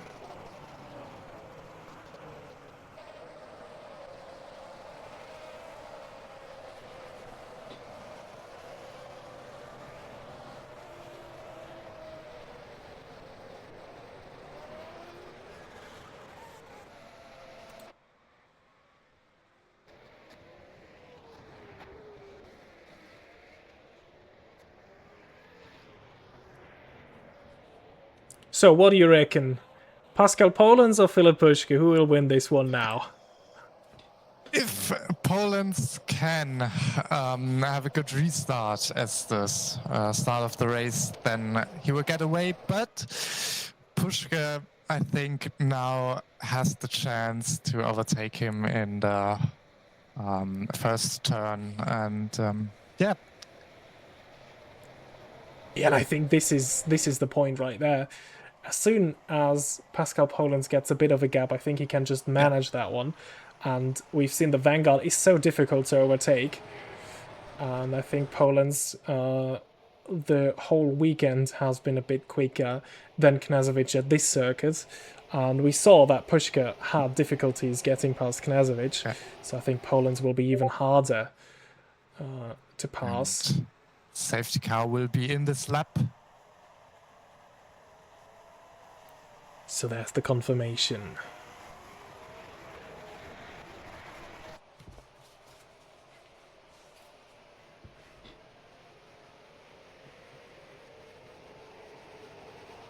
So here are the stories to watch for after the restart. Poland versus Pushka.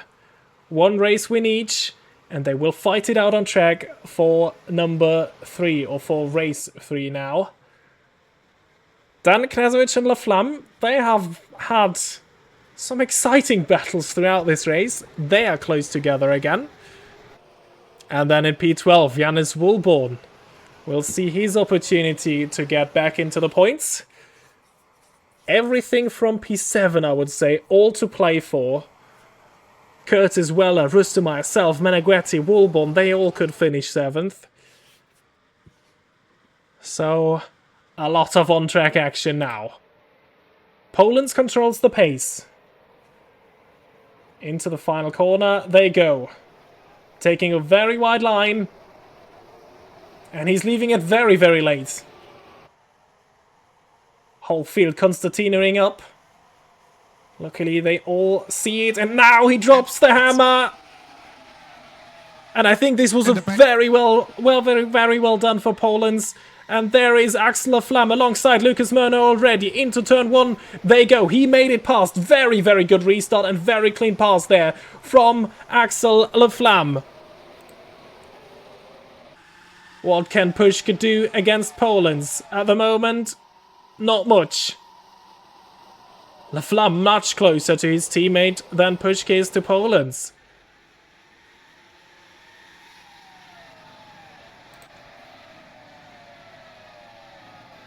Woolborn has lost position to Thiago Mello, so he had a good restart.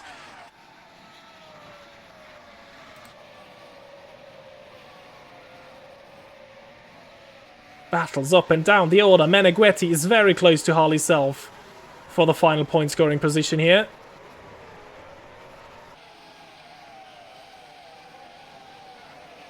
Oh, Woolborn must have had a moment at the restart. Oh, he's lost his front wing. This is why he's down. Once more, Jannis Woolborn without a front wing. So again, something has happened at that restart. And I think, unless there is another safety car, these are all hopes for him gone today. As we look back at the front of this field. Diogo Meneghetti going for a move for P10. And past Harley Self. The Potenza driver goes, but Self with the opportunity for a counter-attack. Oh, apologies, the safety car graphic was still on.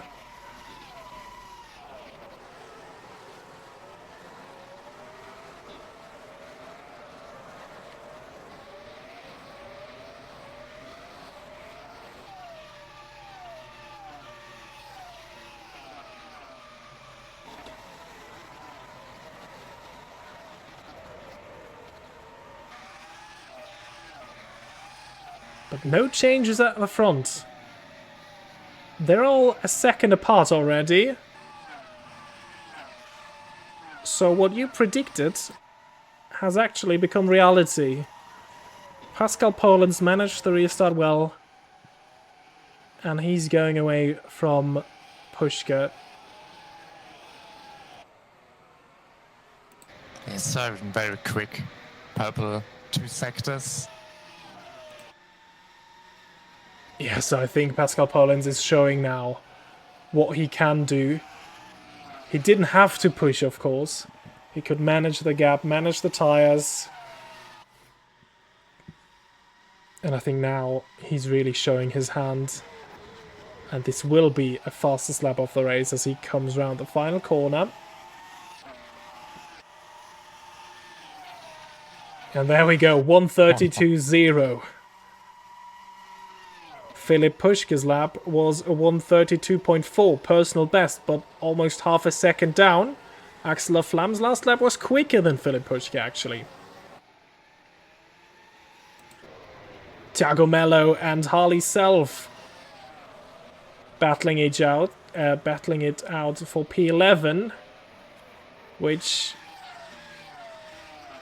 is not for a point, but as soon as something happens to one of the drivers in the top 10, this is the prime position to be in. That would be a very, very good result for Thiago Melo. Did a couple of races last year already for Bravo Snow Schatten, but without much success. Bravo Snow way off the pace last year, but this year things are all changed as they have taken over Infernal Void and are now working with their resources from last year.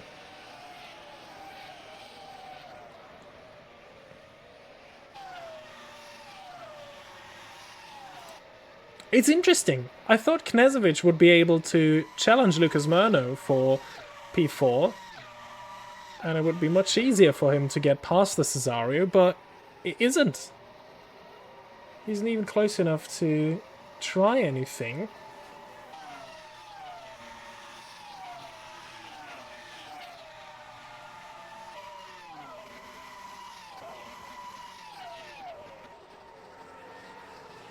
As last lap, Filip Puška took 2/10 away from Pascal Polens again. It's once more this ebb and flow that we've seen all race long, as we have a yellow in Sector 3.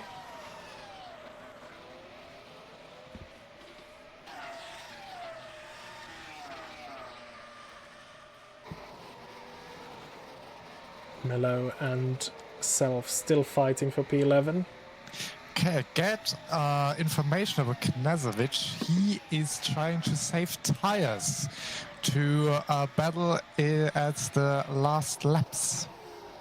Oh, so this is interesting. So at Vanguard, apparently they feel like they need to save tires because they might drop off a cliff. So Knezovic is not pushing now, but rather saving for later. This is very, very interesting. And the podium isn't too far away either.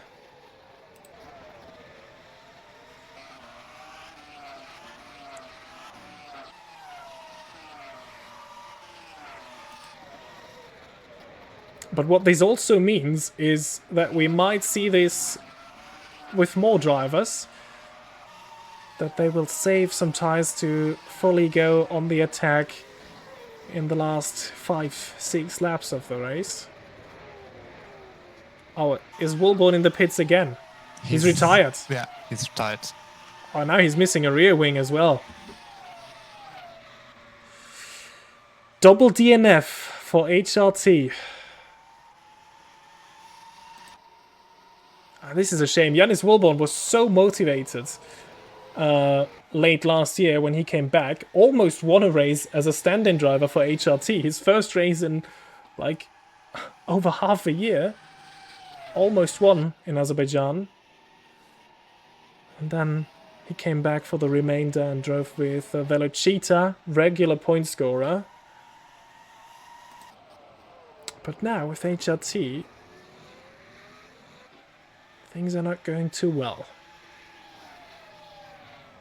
I got some new messages, new information about our Vanguard drivers. Murno is sliding already on his tires, so Knezovic tries to save his tires, as you already said, to attack at the end. Okay, so this is very interesting strategic games going on. Let's watch how Murno drives, and I think, yeah, we're able to see it there out of the final corner. But the thing is, right now, Murno is losing time to Laflamme and Pushkin. So if Knezovic waits for too long, the gap will be too big to the SCMMs. If, of course, they even want to attack them. As I think Melo and Self are really going at it once more into the first turns. Melo was briefly ahead, but Self has restored the order.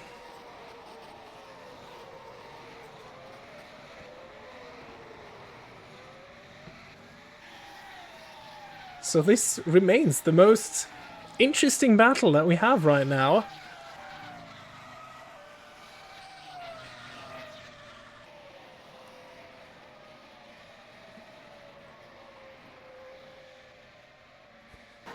Pushka has brought the gap under 1 second again. So he hasn't given up yet. But I think Pascal Polens can just play a bit of cat and mouse there. Yeah. And I assume if Knezovic is saving tires, Polens will be aware of the risks there as well. Kevin Peters managing his team very, very well, and he will tell him what's going on. But Pushka's really close now. He tries everything to get him. Yeah, I think this is as close as they've ever been this race.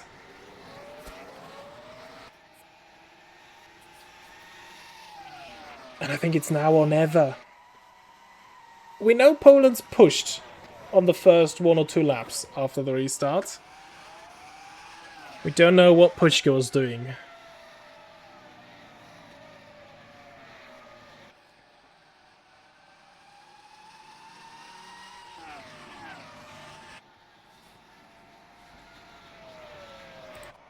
Machado and Willami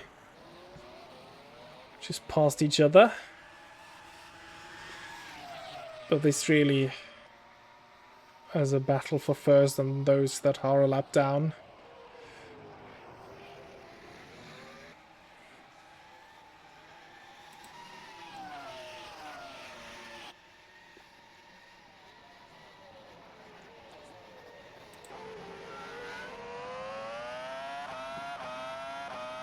Oh, Malo gets the last warning to drive air. Yeah, we always came quite late to the battles between Self and Mello, but I think there was some wheel banging here and there, so I think race control has seen quite enough of that. Now the gap's also quite big. I wonder if maybe something more dramatic has happened in one of those previous laps. We saw them trading places, but now Mello is 4 seconds behind. And now this is the closest fight on track. And how lucky for us, it's the fight for P1. Oh, there's a yellow. But it's clear already, so probably just one car briefly off the road.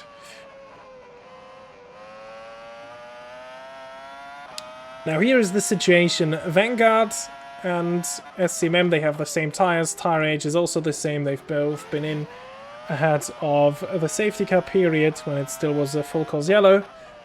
Vanguard has the lower downforce design in terms of rear aero, and we saw how much of a difference that makes. SCMM with a higher downforce design, but SCMM has the light curse boost. And what you were able to see there is Pascal Polens either getting a bit of wheel spin out of the penultimate corner, or trying to weave to break the slipstream of Filip Pushka.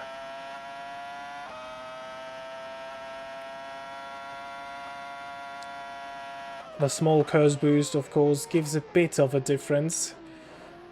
A couple of kph on the straights. But that gap is way too big. And let's watch the battle for P4. Knezovic has been saving his tires, but now that gap is coming down. Has he been told to push, or are Murno's tires falling off a cliff now?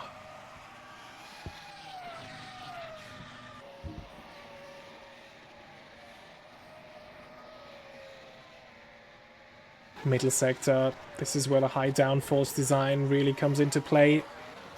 So things are going well. Oh, I think Self! Something has happened to Self. Oh, yeah. Yeah. He spun. Mello's past him now. And I think that was all on his own, because Mello was a couple of seconds back, so I think he had nothing to do with it.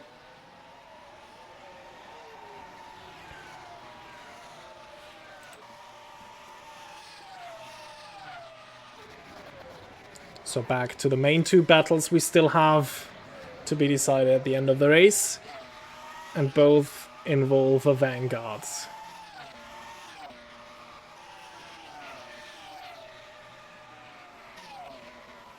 I think Knežević is setting his eyes for P4. Because I don't think he will be able to catch up and pass the SC MEMS and the 6 laps that are now remaining.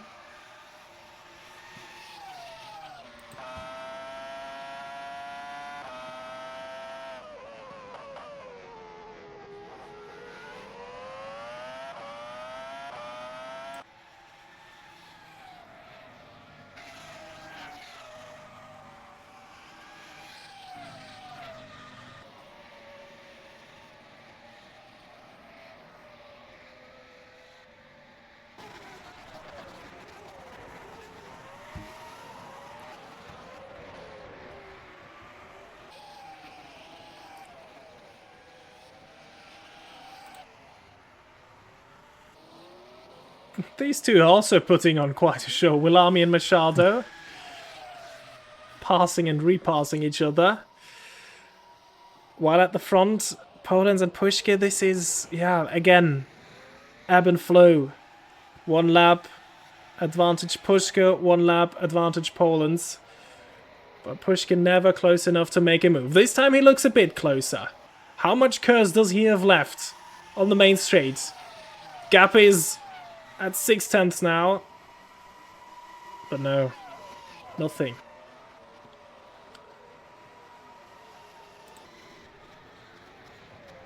Same goes for Knežević.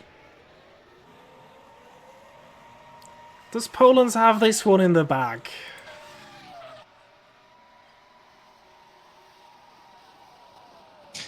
If he manages his tires, then I think he can hold off Puške. Because I think Puške is trying everything to get past him. Maybe he's saving his tires for the last 2 laps. And he has to watch out that Laflamme is always also getting close. Yeah, I think this is the thing. I don't think Puške really is saving tires. I think he's been pushing throughout, but yeah, he's just not even getting close enough to aim for a move.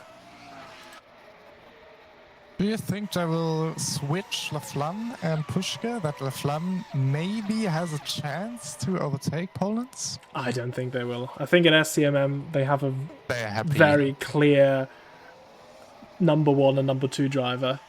And Puške is the horse to bet on over the whole season. I think you can agree with that.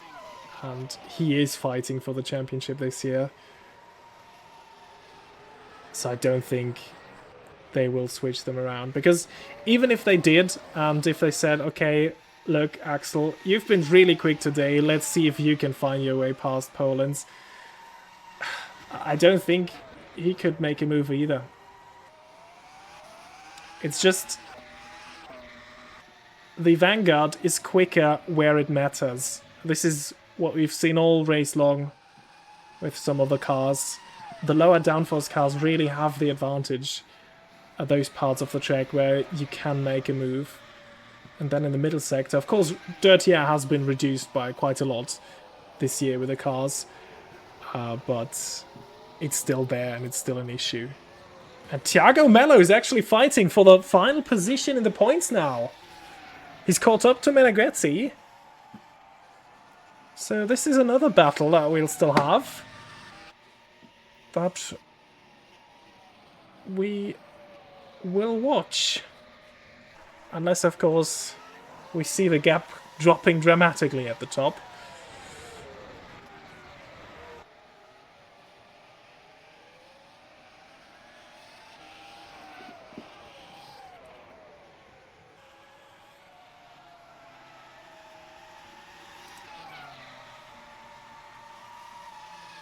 Yeah, he gets as close as half a second across the finish line, but that's it.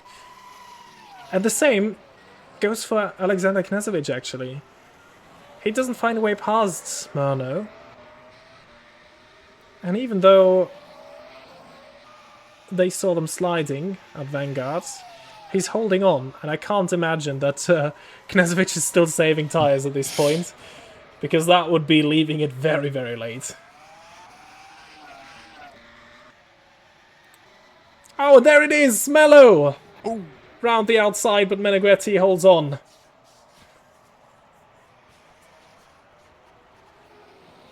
Oh, but this looks like a good exit for Mello, and I think he should have it in a straight line.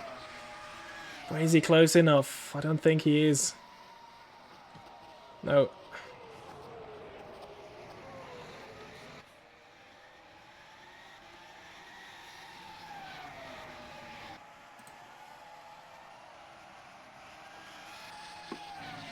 It would be the first point for Thiago Mello in his WMSC career.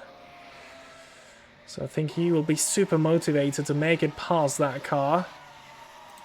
As again, Machado is past Willami this time. Oh, but Pushke under half a second now. Oh. This could be an opportunity. But no. No.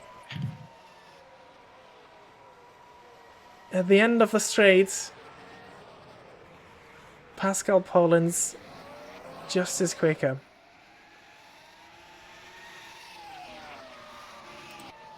Knežević was also close. And Mello once more. Oh, now the final 2 laps of this race, and now it's all happening. And oh, Meneghetti pushes Mello off, and I think this is a penalty for Meneghetti. Slam dunk. He didn't leave the room for Thiago Mello.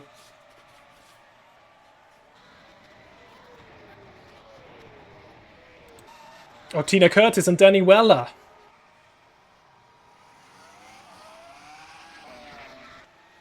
You don't know where to watch at the moment. They are actually all leaving it very, very late. Pushka also still close to Pascal Polands.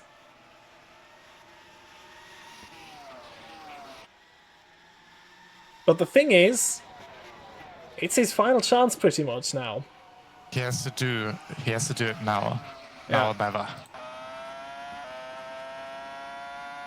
Let's go on board with Filip Pushka for his last attempt. Very late into the final corner. The gap is as small as it ever was, but out of the corner, I think Poland's got the better exit. Too far away, I believe. Yeah, this is it. This is the best opportunity on this track. And he didn't make it. Same goes for Knežević. He had a look around the outside, but it didn't happen.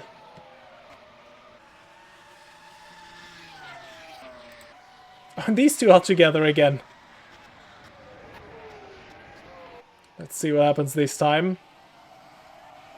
This is for the final point, and Thiago Mello's very first point in WMSC. Here they go. Into turn 1. Mello is through. Mello moves ahead. Mello moves on the braking. Oh, and again a touch. Oh, very messy one. Now he's passed, but yeah, there will be discussions. First time I say Meneghetti pushed him off. This time I say Mello moved on the braking. Maybe this cancels each other out and they just stay as they are. As we are now watching Filip Pushka trying everything. He was very early on the power out of the second to last corner, but there is no chance now. Final corner of this race. And Pascal Polands fends off all the advances from Filip Pushka and wins the race in Malaysia. And I think into the final corner, Murno and Knežević were trading places, but Murno holds on to P4. Polands from Pushka, from La Flamme, and then Murno and Knežević stay as they are. Jose Soriano comes across the line in P6 for a new career best. Yeah. And what a race there. It was very slow immediately after the restart. I thought we had much more action there. And then it all happened in these last 5 laps of the race. Breathless finish. Battles wherever you look. And here is Thiago Melo, who scores his first point in his WMSC career, if the results stay as they are. Yeah. I have to interrupt you there because the incident between Meneghetti and Melo will be investigated after the race. Yeah. Yeah. I mean, there will be a lot to take a look at because this is not a single incident. These are multiple incidents. At least 2 we saw on camera, and then, well, let's see what else happens. Of course, Thiago Melo also received a final warning for when he battled, I think it was, who was it? Machado earlier? Someone, definitely. Yeah. No, Harley Self. Yeah. So, yeah. Let's see how a decision will be made there. But for now, let's look at our race results. The top 9, I think we're pretty safe with them. Pascal Polens wins ahead of Filip Puška, half a second across the line. The closest finish we've had this season. And once more, it's Polens and Puška who are fighting it out for the race win. Axel Laflamme is third. First podium of his season. First podium for SCMM for Axel Laflamme. Lucas Murno then fourth. He fends off Alexander Knazovic. Jose Soriano, another impressive result in P6. Tina Curtis, also very good for her, P7. And then United Racing Club in P8 and 9. Weller from Rustermeier. And then Thiago Melo, but we know there is still some discussion going on with race control. They will look at the Melo-Meneghetti incidents after the race. As here we have then the second page, Meneghetti. He might move up to P10 depending on what the outcome of that investigation is. Harley Self, the final car that finished on the lead lap. And then 1 lap down, Machado and Willami. And 15th and last on the road is Gabriel Dubert, 2 laps down. Our non-finishers are Jannis Wolborn, Misha Smith, both HRTs, Pessi Mikkonen, Jean Palaro, Gabriel Peckley, and then very early on in this race we lost Gustavo Frigoto on the first lap and Maximilian Jäger, who retired later on because of a disconnect. Well, and there we have it. This is the end of today's WMSC race. We are now waiting for the top 3 for podium interviews. And for now, let's look at the next race that we are going to have as we return to South Africa. Kyalami in 2 weeks' time. 5th of April. Don't miss that. A very technical track this time. So this could be a great day for those teams that have opted for the very high downforce design. And as we're waiting for the top 3, let's have your driver of the day, Elias. Who do you think performed best today? It was an incredible drive from Pascal Polens. But I would say that Alex Laflamme, after not that decent start, had a good comeback. And but I will stick to Jose Soriano. Another great drive by him, another personal best. And I think because he did such a great job, we didn't see him so much on the screen, but constant driving, and I will vote him as a driver of the day. Yeah, absolutely. I think this is a good call. Keeping out of trouble is so important in WMSC, as we pointed out during the stream already, and considering that he is in that Better Julia, which is really very much down on pace, we've been told.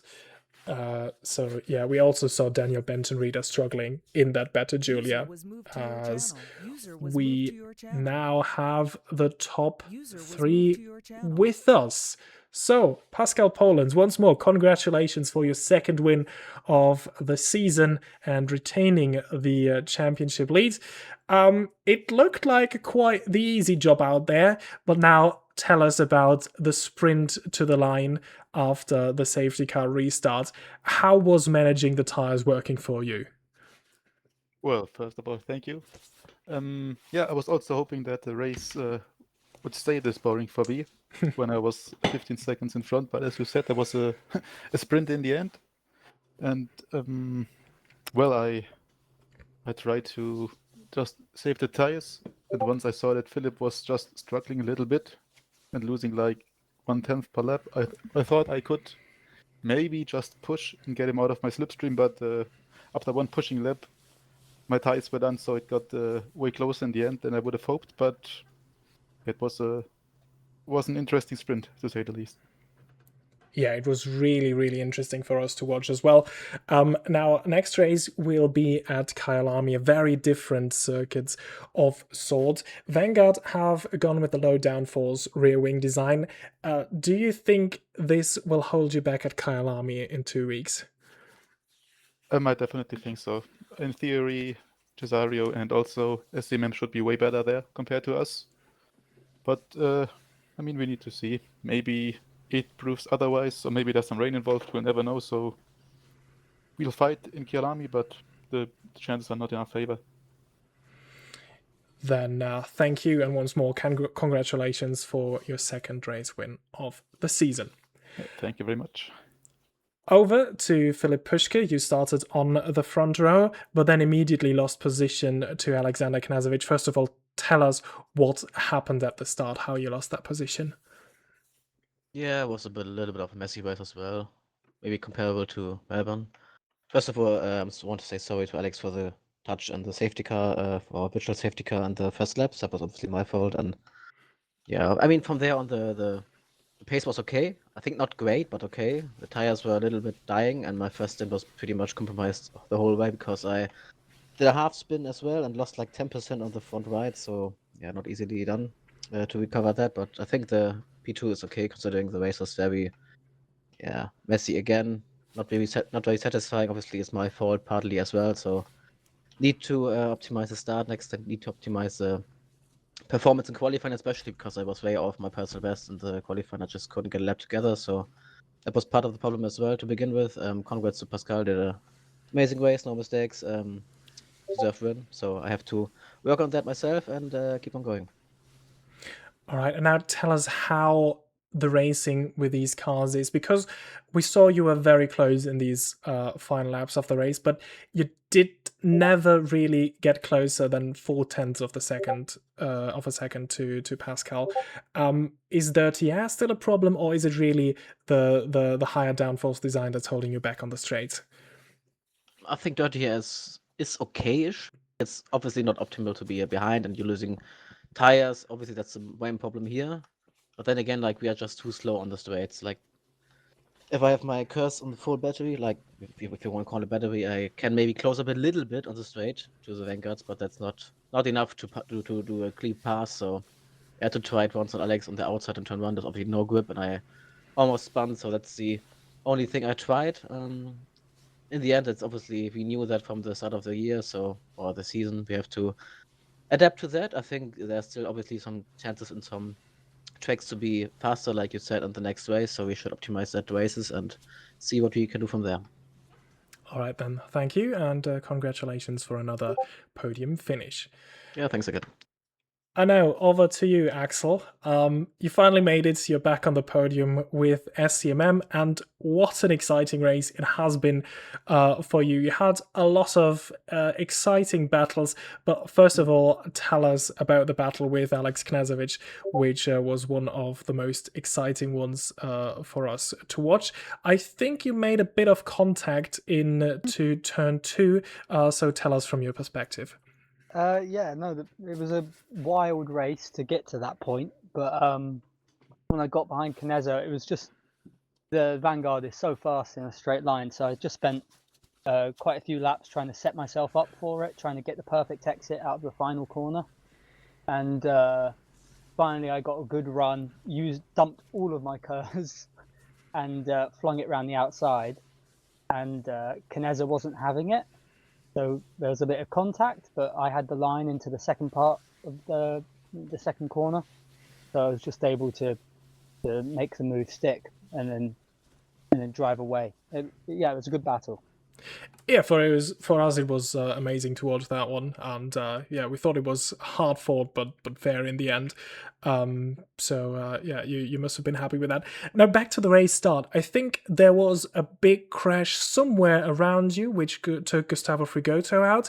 Did you actually see what happened there? Because we just saw cars flying off the track.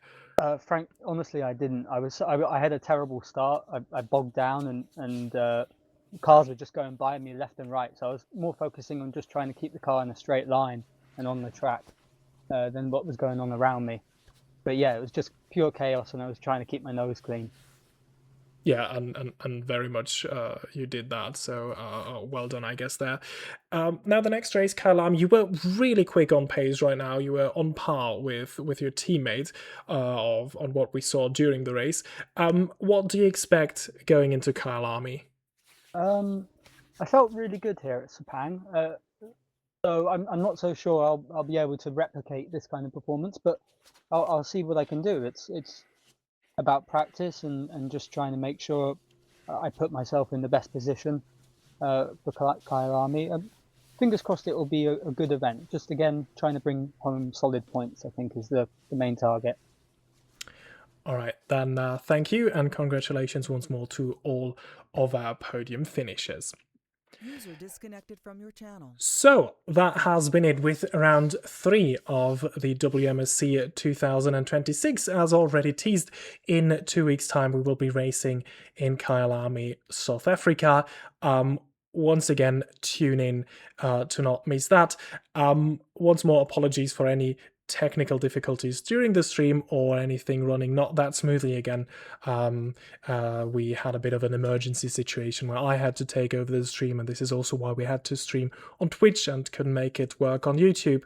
Once more, apologies for that, but thank you very much for my brother Elias, who supported me with this stream and keeping track of all the strategies and everything that was going on, and yeah, staying in touch with Race Control.